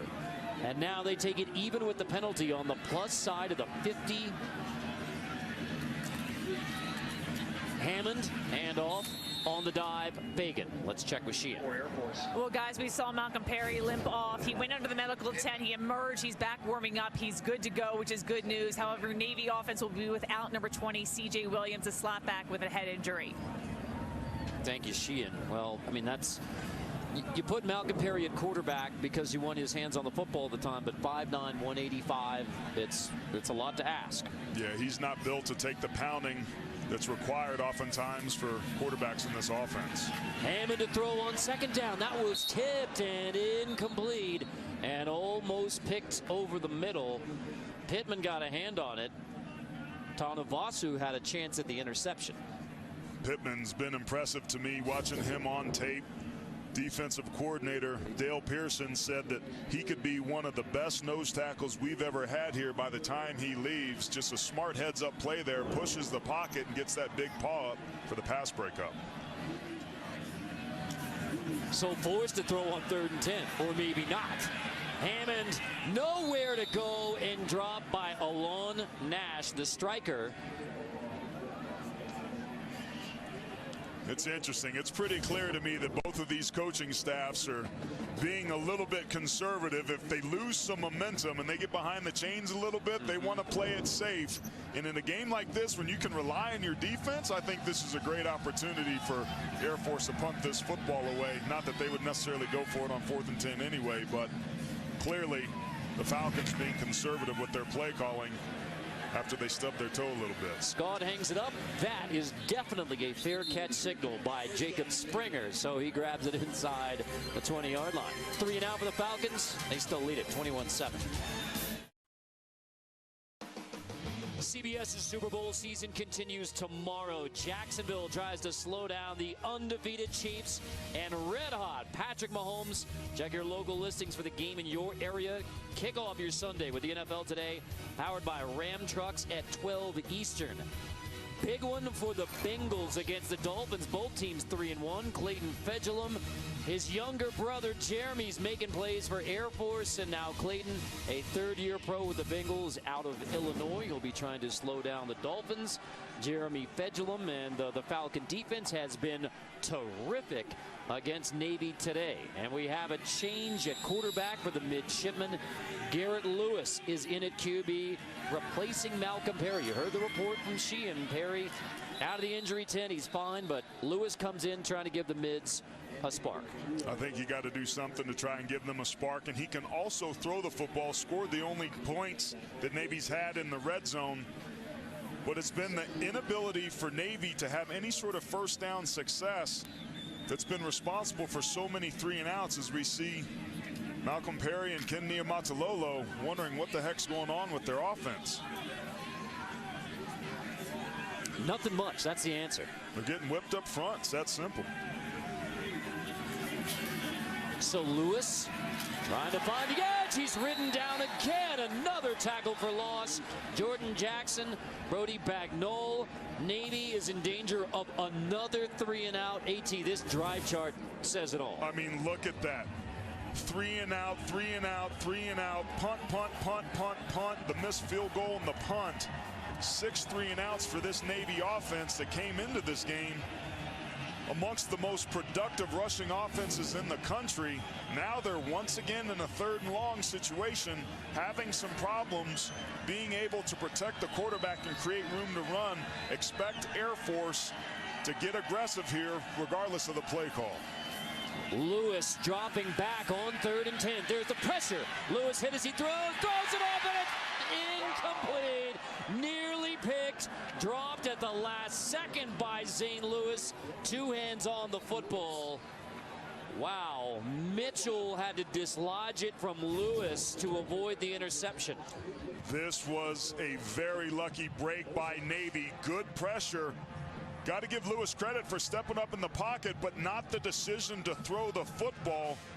And then it's Miles Fells that comes over to dislodges it, and another 3-and-out for this Navy offense. 1 for 10 on 3rd down now for Navy. Cleveland going to let this one roll and roll out of bounds near the 25-yard line. The midshipmen, they were averaging 36 points per game, 356 rushing yards per game, just 86 rushing yards so far. Armed Forces Football is proudly sponsored by USAA. Carter Blackburn, Aaron Taylor, she and Stanwick Birch here at the United States Air Force Academy. Somehow, even with gloves on and chilly, go with the ice cream or the foam hat. Might be snow cone. What do you think, AT? Yeah. You're a snack expert. Maybe some froyo. Yeah. No more froyo. Hammond, toss. Rimsberg. Drilled and dropped. Springer.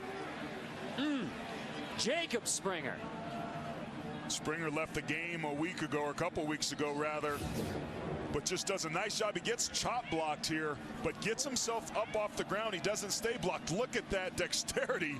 Just does a nice job of getting himself off the ground and tackling Rimsberg for a very short gain. That was a heck of a play. You saw that big number, 8 tackles for losses by Air Force's D. Navy doesn't have 1. I mean, that's still a tackle for a loss. I mean, for a gain of only 1 yard, but this is an Air Force offense that had 12 tackles for loss against Nevada. Hammond has to whip it, and he completes it somehow. Zips it sidearm to Sanders at the 45. How did he sneak that one through for 19?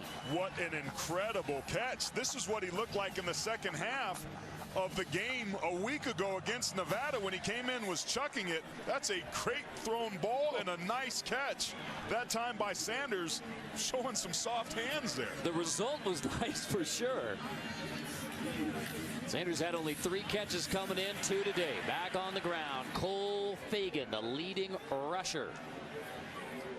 If that's a drop back pass sort of offense, we're marveling at the tight window that he throws in. But with an option offense, you're like, no. Hey, that was a nice he pass. makes all the throws, AT. Last time we saw this formation, it was a follow-on lead. Here it is. Hammond trying to find the edge, diving forward, and we'll see where he's spotted. There is a flag down. Sean Williams makes the stop.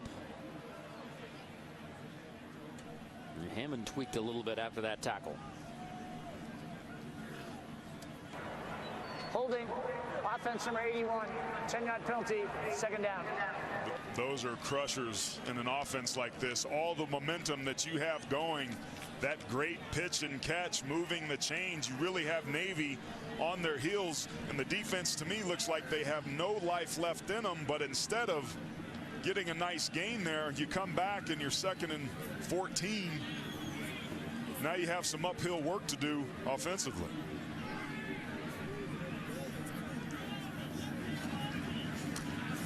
Hammond, toss on the edge. Saucier across the 50. He trips up and dives. I mean, he had more room to run, but Saucier falls down, apparently just shy of the first down. Nice job of working the edge here to the wide side of the field. The pitch was a little bit behind, but Saucier was able to field it and just got turf monstered. So 3rd and a short 1. Hammond, keeper, push, maybe on the second push. We will see. Move him just enough. That's the best play call there. Your offensive line has been doing a nice job of controlling Navy's defensive front. You don't need much there. You don't want to risk an exchange fumble and putting the football on the ground. That's a safe play call when you only need a couple inches. I know it's only the 3rd quarter. There's 5:25 to go. But you know Troy Calhoun has already started thinking about possessions. 2 touchdowns right now. I mean, it is always going through. And these teams that play such close, tight games week in and week out. That's why we spent a majority of our time with Troy Calhoun and Ken Niumatalolo talking through all of these strategy situations. And when you're looking at the clock and when you're looking at possessions and when you're starting to do the math. Yes, 3rd quarter, but I guarantee you both of those head coaches are working through the scenarios right now. No doubt. Particularly in these styles of offense, every possession matters. I circled the play clock because that last ball was snapped with 5 seconds left. You better bet your bottom dollar they're going to let this play clock run down. That time they snapped at 11, though. Hammond, can it take a shot? It can. Wide open at the 25-yard line. Sanders, he'll take it inside the 20. And the Falcons through the air again. This time, 22 yards of Hammond to Sanders. This just ends up being a deep rub route where the defenders basically pick themselves and Sanders gets left wide open. Once again, he's having a heck of a game on the receiving end of some well-thrown balls by Hammond. First 4 games, he had 3 catches. He has 3 in this game. Hammond handoff. Bordeaux, a junior from Altus, Oklahoma, who had the big run to set up the last Air Force touchdown. Less than 4 minutes to go in the 3rd. Air Force up by 2 touchdowns. Threatening again. We started this game and I said that Air Force was going to have to throw to win, and they've been doing that. The pass game completely opens up the run game, and now they can have some complementary play calling. Here's that diamond formation again. Let's see what the Air Force Falcons run off of this. Maybe a play action pass. No, they go right back to the follow-on. Now a pitch. And Rimsberg inside the 15 stood up, driven back. He took a good pop. Evan Falkman, the sophomore from Columbia, Maryland, missed the last game back there for Navy. Forces 3rd down. Nice job that time by the Naval defense, stretching things out, being disciplined with their eyes. This would be a great opportunity if they can get a tackle for loss or force them into a 4th down situation. I think if you're Air Force, you probably elect to kick a field goal here on 4th down versus turning it over on 4th. But first, 3rd and 6. Looks like a busted play, and Hammond's going to make something out of it anyway. Down to the 5-yard line. 1st and goal. Williams makes a touchdown-saving tackle after Hammond pulled this out of nowhere. He made a great decision. He was going to pitch the football, but Diego Fugo comes over and would have been potentially in a position to be able to intercept that in midair. He elects to pull the football down, just makes a heads-up football play to move the chains and put the ball on the 5-yard line. Heck of a decision. 12th play of the drive is another Hammond keeper. He goes pushing to near the 2. Hudson Sullivan stands him up. 2nd and goal. This red zone area is so key. Navy coming into this game amongst the best in the country. Air Force not half bad their darn selves. Scoring touchdowns. If you can go up here by 3 touchdowns with only 17 minutes of clock time left in this game, that's a really nice cushion and going to make it extremely difficult for Navy to claw their way back in. Remember, the Mids have had only 2 drives that weren't 3 and outs. They go down by 3 scores. Huge. Hammond, there's a toss. There's Saucier to the goal line. Saucier stretching, and he is marked down just shy of the goal line, meaning 3rd and goal from the 1. Bachman makes the critical stop this time. Yeah, Hudson Sullivan was there as well. I wondered if Saucier should have maybe gone to the outside there and tried to outrun Sullivan. But nice pursuit, putting the football down at the 1-yard line, giving your defense a chance to make a stop.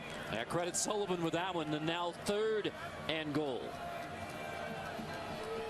Big old 99 Jackson Pittman. This is where he makes his living down here. He's got to come up big. Hammond will keep it and dive in. Touchdown, Falcons, with less than a minute to go in the 3rd. It is a 3-touchdown lead for Air Force, with Navy having no success moving the football. Watching this young man grow up on this drive. Good decision to keep the ball, made something out of nothing. And this Air Force offense, after that pitiful first quarter, has certainly found its rhythm. Midway through the first quarter, it looked like Donald Hammond III, his day might be done, into the locker room. He has returned in a major way to lead Air Force to a 28-7 lead. Air Force 0-3 versus FBS opponents this year, but they lead Navy big, 28-7 late in the 3rd quarter. Let's take a look at this week's Where Are They Now, brought to you by Bass Pro Shops and Cabela's. Now, Sheehan has much more here in a bit on an interesting wrinkle, but Tim Jefferson, the game-winning touchdown in overtime to beat Navy in 2011. There he is with Sean Carney, so 2 former Air Force quarterbacks. And yes, there is a big payoff coming from Sheehan. On Tim Jefferson, where are they now? That's what we call a tease in the TV business. Coach him up, Cobb. Nothing doing offensively for Navy, and they are down by 3 touchdowns. They need a spark play. A big return certainly would do it, but they have to get something going on the offensive side of the ball. But pretty good field position here due to the kick being out of bounds. At the 35, so kick out of bounds will start at the 35-yard line. That's a boost. Free kick out of bounds from the kicking team. Ball be placed at the 35-yard line. First down. And now we send it to Sheehan. Thank you, Carter, for that lead-in. I actually talked with Tim Jefferson this week, and he told me that since the age of 5, he knew he wanted to be a pilot. He's fulfilled that dream and has been flying the B-1 for a year and a half, and Jefferson was actually part of the flyover team for today's game. And, you know, he had an amazing game in the 2011 overtime win, but he told me that actually the 2010 game in his junior year against Navy stands out because it was the first time they had beat Navy in 7 years, and he felt that finally got Air Force over the hump. Wow. And that was Perry's incomplete there. Saw that the B1. That's, by the way, Wave Robinson, our statistician. I believe that is his favorite plane in the air right now. Wave? No? Okay. That is incorrect. How about those afterburners, though? Air Force veteran, Wave Robinson. Cool nonetheless. That was that last pass attempt by Navy, a little bit miscommunication there. Toss just to get it off. Walker ridden out of bounds, and as the Falcons have all day. Garrett Coppola flex them both. Falcons have earned it. The way that he breaks on this ball and recognizes it is impressive. There he is on the backside, the middle of your screen right there, just tracking the whole way. Once again, too many defenders going unblocked for this Air Force Falcon defense, and Coppola coming up flexing. That's what they've been doing all game long. This is by far the best this Falcon defense has played all season, and they put themselves in a position to beat their rival, the Naval Academy. Hand off, Gargiulo, nothing there up the middle, and we go to the 4th. Air Force dominating Navy. The midshipmen have barely moved the football in the second half, third quarter, while Air Force puts up 2 touchdowns in the 3rd. A big leg up, and the fight for the Commander-in-Chief trophy is headed to the 4th quarter.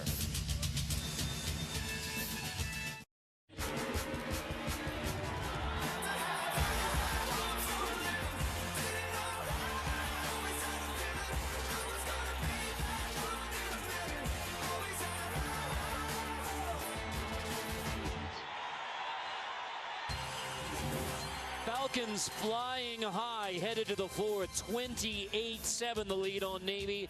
We begin the fourth quarter with fourth down for the Navy midshipmen. Nothing doing on offense, and so it's desperation time now for the mids. Even at their own 41, you're down by 3 touchdowns, limited possessions. Go for it on fourth. You have to go for it here. This is going to be the way for the rest of the game. And if you're Air Force, you have to stay on bounds. Offsides gives them a free first down. 4th and 4. Perry pressured again. On the roll, he wanted to run. And now Perry trying to find anything. He sneaks through, dives forward, but he is just short. A yard short, and Air Force stops Perry again. Just an incredible effort by Perry to try to give that play a chance. Falcon football. But it's going to be a turnover on downs for Navy, and Air Force is going to take the ball back over on the plus side of the 50. It started with the pressure off this outside edge. Just a beautiful job that time by this front three rather, of Air Force getting after the quarterback. Perry gave it his best shot, but my goodness, this defense has been swarming all day long, comes up with a huge fourth down stop. Aaron, you begin the day talking about how turnovers would be key. And you said not just takeaways by the defense, but turnovers on downs. We've had one on both sides, and now the Falcons are set up again because of that fourth down stop, the turnover on downs. It certainly has played a little bit of a role. It's a 1-for-1 and a push. But when you stop a defense and get the ball at the spot where they were trying to go, it's just like a turnover. And now Air Force got the ball, Carter. And this defense of Navy has really struggled in this second half to get anything going from a positive standpoint, yet to register a tackle for loss. Falcons play keep away, but stay aggressive. Cleveland on the edge with a little shove. Kinsley, he's delivering a message there. Love that play call there to stay aggressive. We've unfortunately got a midshipman down on the ground, and it's Pittman, their best defender.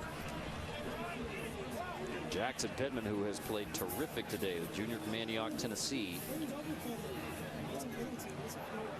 The Navy without Taylor Haflin, their senior middle linebacker and leading tackler, 8-11 in the first quarter. He was ejected for targeting on Donald Hammond III. Now you have another defensive leader down for the midshipmen here in the fourth. There he is in the middle, gets double chop block on the 3-step drop. Very common blocking strategy to get the defenders. Remember, Pittman had batted a ball down before, so trying to get him down on the ground so that they could complete that short pass was important. He's had 2 tackles for loss and a pass breakup on the day. But he looks, this is one of the differences. If you look at him and Tolentino, these bigger defensive linemen, the bigger offensive linemen, since joining the American Conference, that's how this Navy team has really started to change its identity. Pittman, one of those players, it's been a heck of a force in the middle. And now the midshipman's job defensively that much harder. That pass play was a gain of 11 through the air again. So move it to the 32. Pittman on the Navy sideline. 1st and 10. And talked about how you're milking the clock already as Air Force. Well, now you got it to the 4th with a 3-touchdown lead. You have it on the plus side. Hayward is into the game, a defensive tackle for Navy in place of Pittman. Hammond on the edge. There's a toss. Rimsberg around the corner on the 30, diving across the 35. I mean, he is aggressively attacking the edge. Sean Williams on the stop. Rimsberg at the very end of that run, to your point about managing the clock, looked like he cut back inside when he easily could have ran out of bounds. I'm not 100% sure that that wasn't on purpose, and being heads up to your point about how clock conscious Troy Calhoun is with his players. 53 rushing yards for the track star from Newton, Kansas. Taking their sweet old time to get to the line of scrimmage. Snapper with about 5 seconds. Handoff. Cole Fagan. He has a first down inside the 15. The son of Kevin, the defensive end of the University of Miami. And with the 49ers, this is Cole Fagan. Just some great double team blocks here at the point of attack. This is a simple dive, but look at the movement They're pulling the backside guard. It's a fullback up inside the middle. That's a gap scheme, and that's really reminiscent of what this Air Force offense up front has been doing all afternoon long. They have dominated the point of attack since the second quarter. And if you dominate rush yards in this game, it bodes well. And Fagan and the Falcons are dominating every phase. It's now 1st and goal. And here's where we remind you the only win of the year for Air Force over Stony Brook. They're 0-3 versus the FBS. But when it is Air Force versus Navy, matters little. It matters very little. We knew that they were going to come out and give their best shot to Navy. Navy knew that as well. But this is a different team that showed up on film, certainly a different team that played against the pass-happy Nevada Wolfpack a week ago. But they're dominating on the line of scrimmage. Look at the rush yards today. That's the story of the game. Hammond, 1st and goal. Fagan, little there on 1st down. When I'm watching this defense of Navy, their body language just isn't there. They're a defense that looks whooped. They look tired. There's no sense of urgency. When you can have a fullback dragging defenders down the field, you know you've whipped them not only at the point of attack, but inside the helmet as well. Well, you've had to defend 43 runs so far in this game. That's a lot to ask. It's a defensive unit that's been banged up, got some guys back, but still been a tough year on that side of the ball for them at times. Hammond on 2nd and goal. There's the toss. Rimsberg stood up just outside the 1. He is dropped. Sean Williams leads the way. 3rd and goal, Falcons. I was impressed with Sean Williams watching him on tape getting ready for this game. He's a very sure open field tackler. Had a couple tackles like this against SMU in the red zone, stopping the defender, the ball carrier, before he crossed the line of scrimmage. He's a senior. This is 3rd and goal, and the Air Force can all but ice it going up. If you go up 4 scores, Navy can't move the football even with 10+. I thought they iced it going up 28, but to your point, they get this in here, it's over.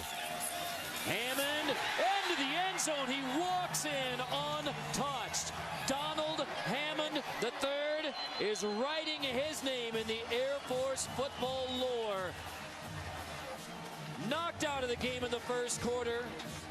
1 series later, back in, and he had his 3rd rushing touchdown of the day versus Navy.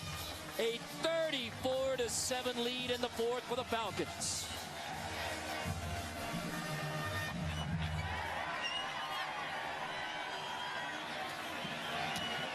Congi's PAT makes it 35-7. You need a miracle every day.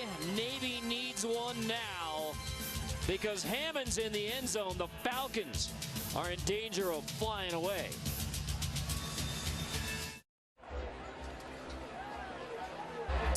Aaron, in a moment, we're going to take a look at some numbers that I think it's going to make you flip.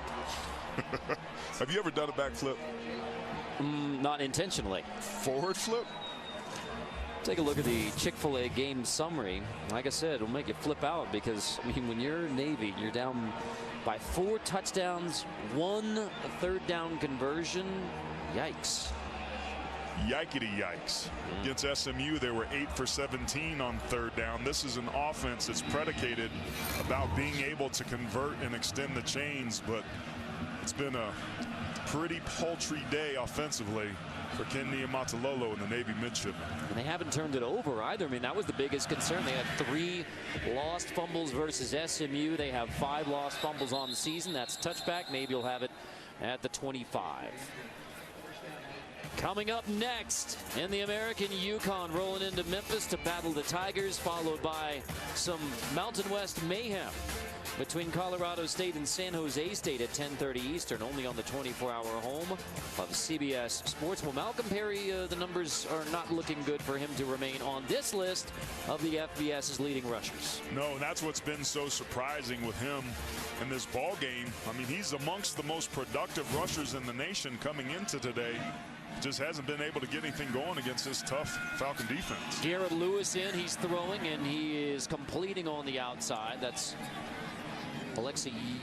Taylor Jackson who makes the grab. So Lewis in there. Clearly Navy wants to open it up and pass a little bit more. You're down by 28 points. They've got to. They've got to find a way to jumpstart this offense and get some quick scores, because with the way that Air Force is controlling the football, they may only get 3 more possessions in this game. Lewis, pressured as he throws, heaves it incomplete.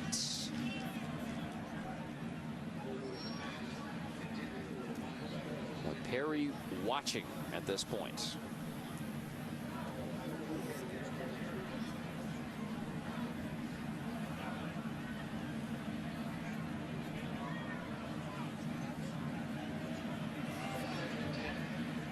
Today's first down line is brought to you by Navy Federal Credit Union.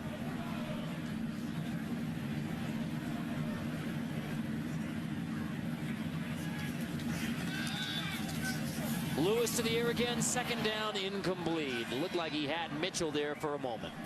Certainly did. Ball was thrown a little bit behind as Lewis takes a pop. Air Force now expecting the throw. There's some late contact from that push up front. He got hit low. He sure did. That's a scary moment there. And he grabs that left knee of his, wincing in pain. Sure out comes Lewis, and back comes Perry throwing the football. Hasn't been Malcolm Perry's strong suit. Just not real confident doing that because he just hasn't done much of it. He's 1 for 5 today. Navy has only 2 completions in the game. 3rd and 10. That'll be a screen, and that'll be the 3rd completion. It's Mike Martin on the screen, and he fights his way for 9 yards on 3rd and 10. So you have 4th and 1. Navy will be forced to go for it. For now, Malcolm Perry stays on the field at quarterback. Screen gets you 9. Desperation time for the Mids. I love the play call there. Great execution. Air Force bringing some pressure. I would just sneak this thing and get this 1.5 yards. Perry on 4th down, going to hand off, and there's nothing available for Mike Martin on the give. It's another stop for Air Force. They get the football back, up by 28. Just over 9 to go in the 4th. Boy, did the Falcon defense come to play today. Yes, they did. My goodness. Another 4th down stop. Air Force in control against the midshipmen.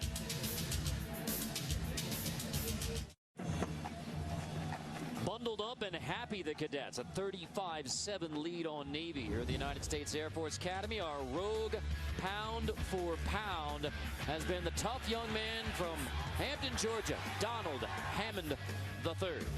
He's been outstanding leading a Falcon offense that's being led, in my opinion, by its offensive line.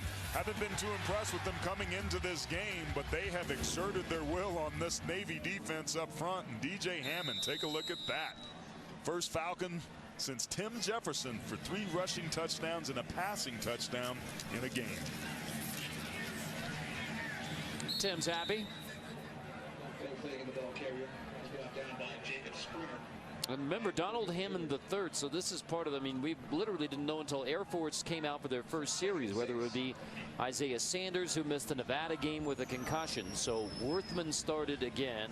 Worthman, who had the big game versus Navy last year, but a couple of fumbles in that Nevada game. So Worthman was pulled by Troy Calhoun. Hammond came in, led the comeback effort against the Wolfpack. Hammond started.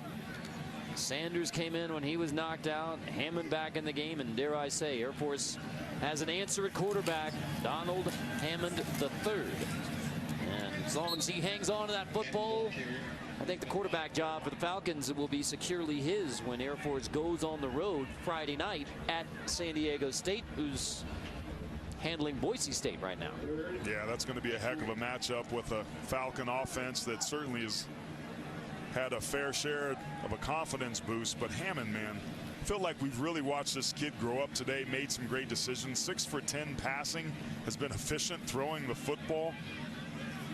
He really seems to have taken this opportunity. A lot of people thought that he was going to be the future of this Falcon offense, but it appears, Carter, to your point, that the future's now.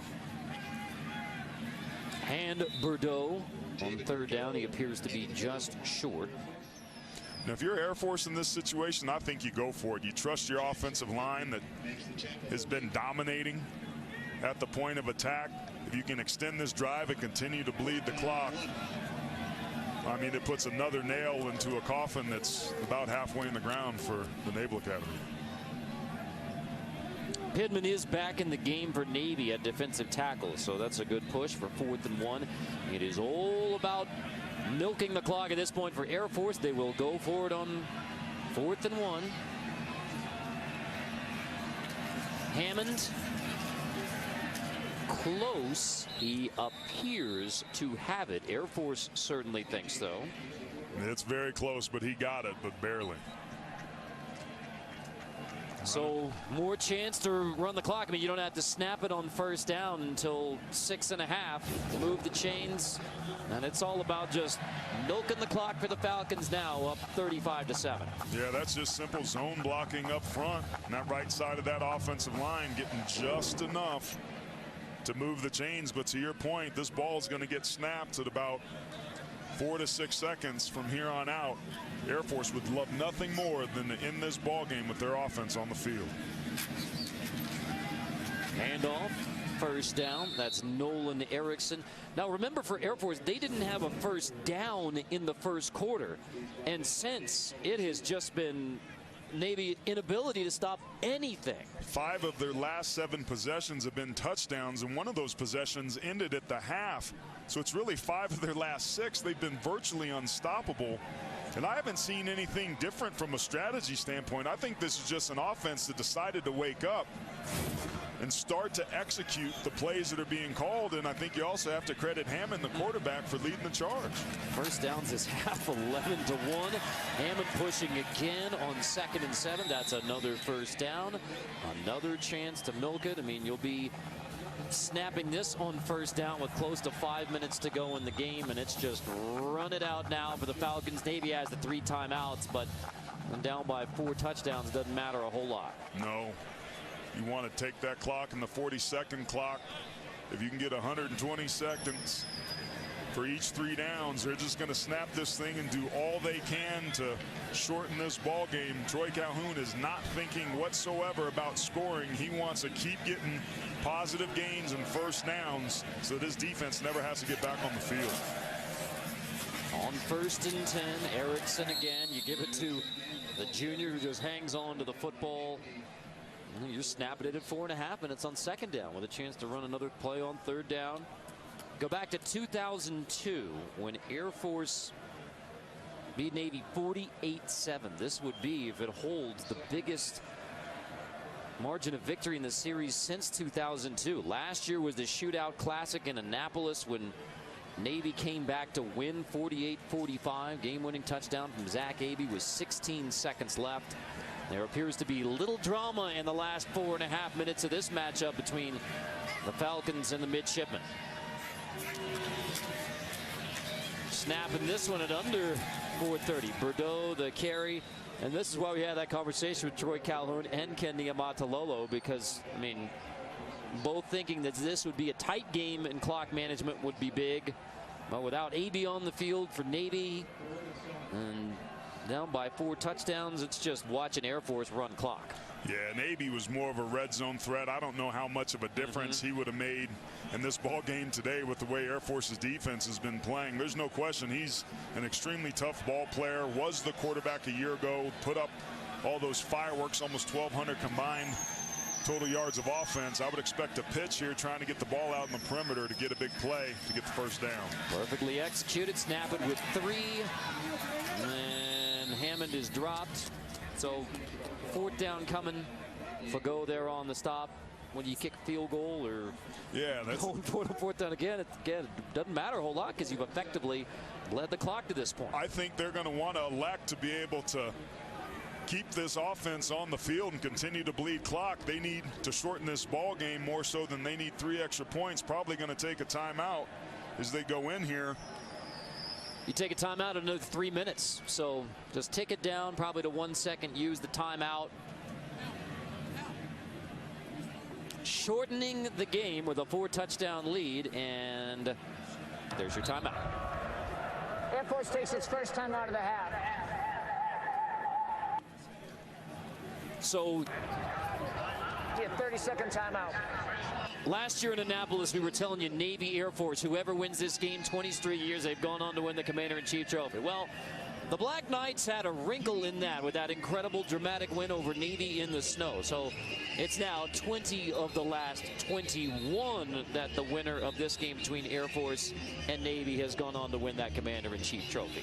Well, Navy talked to us about having something else to play for besides the Commander-in-Chief's Trophy now that they're in the American Conference. But for Air Force, that CIC is huge. Of course, they're in the Mountain West Conference, but today's win isn't just about the Commander-in-Chief's Trophy. It's about jump-starting a team that desperately needed a win.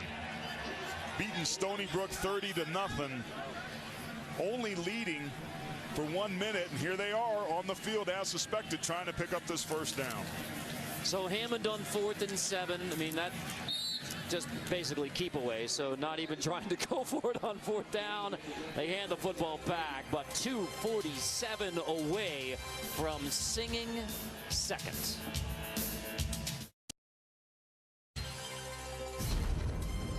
College football on CBS Sports Network is sponsored by The Exchange, welcoming home all honorably discharged veterans to their online shopping benefit.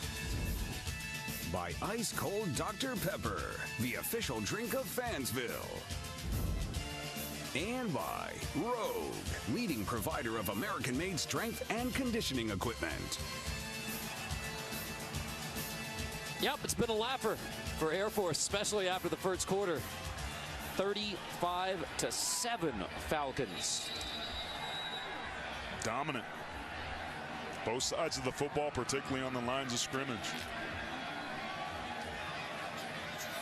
From the 21, Malcolm Perry's your quarterback. Garrett Lewis went down after being tackled low on the last series for Navy when he was on in relief of Malcolm Perry.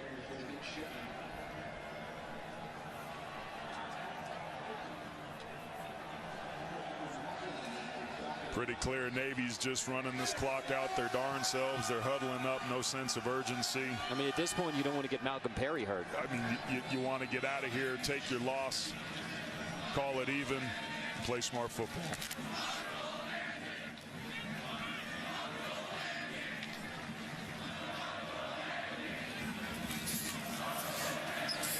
This fullback dive, I mean, Gargiulo, this is...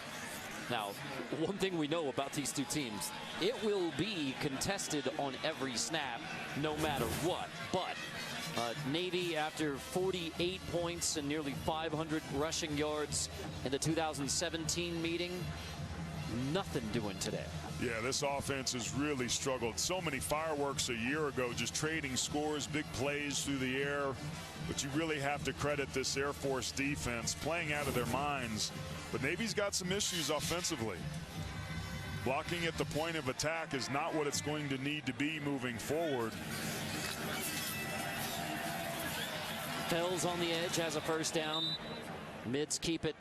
It's academic at this point.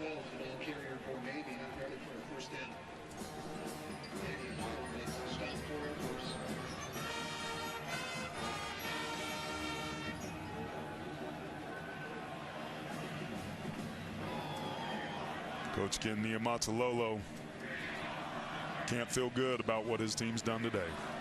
Today's first down line is brought to you by Navy Federal Credit Union.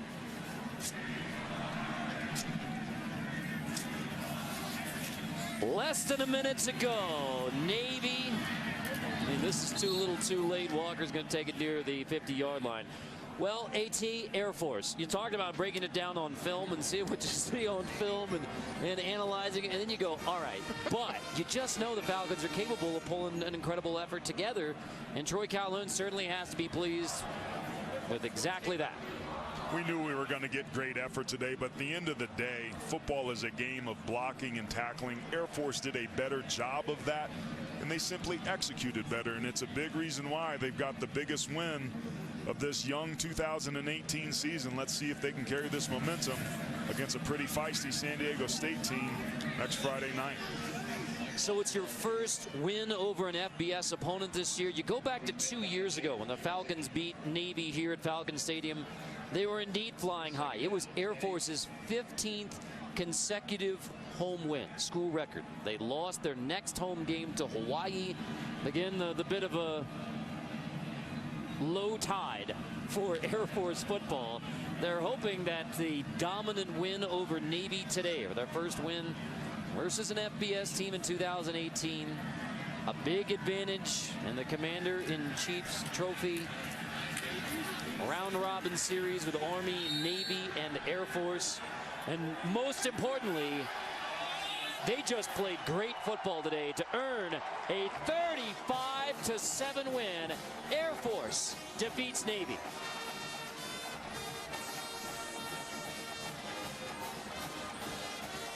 What a great win for Troy Calhoun. And talk about two stand-up guys. This is the win that Air Force needed in true fashion.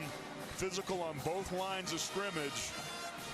Air Force football getting itself back on track against one of its biggest rivals.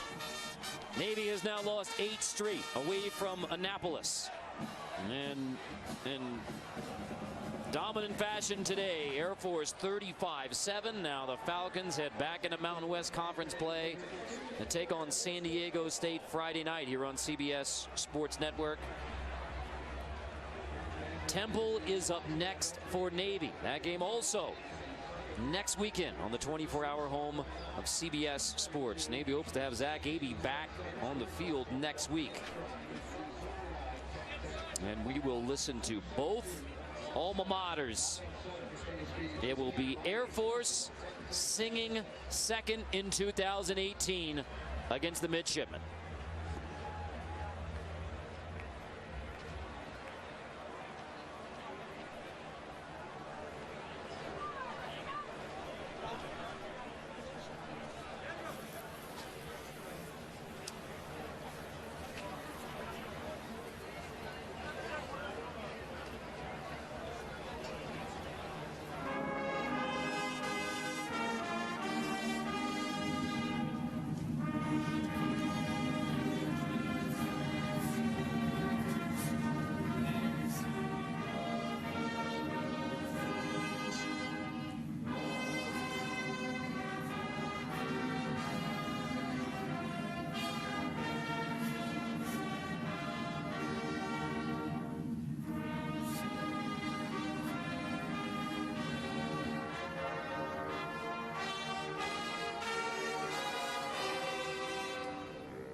A disappointing trip to Falcon Stadium for the Navy midshipmen. And now the Falcons sprint down to celebrate. And to sing with the cadets.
In the fight for the 2018 Commander-in-Chief's Trophy, Advantage Air Force Falcons.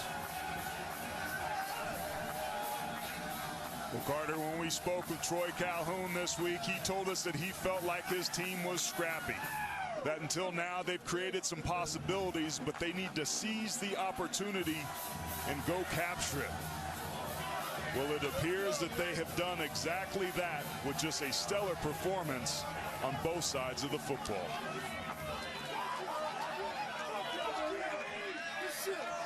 On the first Saturday in October, Navy versus Air Force, the Falcons deliver 35-7. Both teams are now 2-3 in 2018. But for Air Force, what matters most, 1-0 versus the Service Academies. Troy Calhoun is with Sheehan. Thanks, Carter. Coach, what a dominant game on both ends. Navy came into this game leading in rushing yards in the nation. You guys were able to hold them to 129. What was the difference? Yeah, I thought we played pretty physical up front, and they're a heck of a football team. And really, this is just these two schools are. There's nothing more special in college football. You told me at the half you were happy with DJ Hammond's performance. Has he earned the starting job now?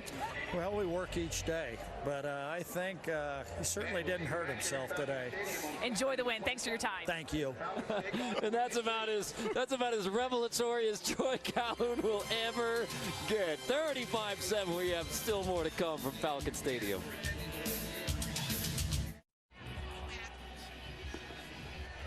$35-7. Air Force dominant over Navy today at Falcon Stadium. Coming up tonight, the American, it's UConn at Memphis.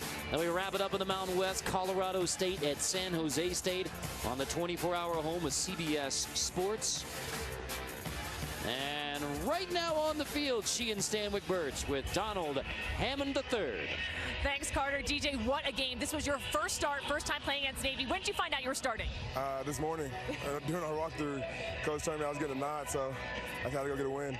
Amazing performance out there leading the offense and up against a tough Navy team. Do you have a play that sticks out? No, man. I think it was a team effort.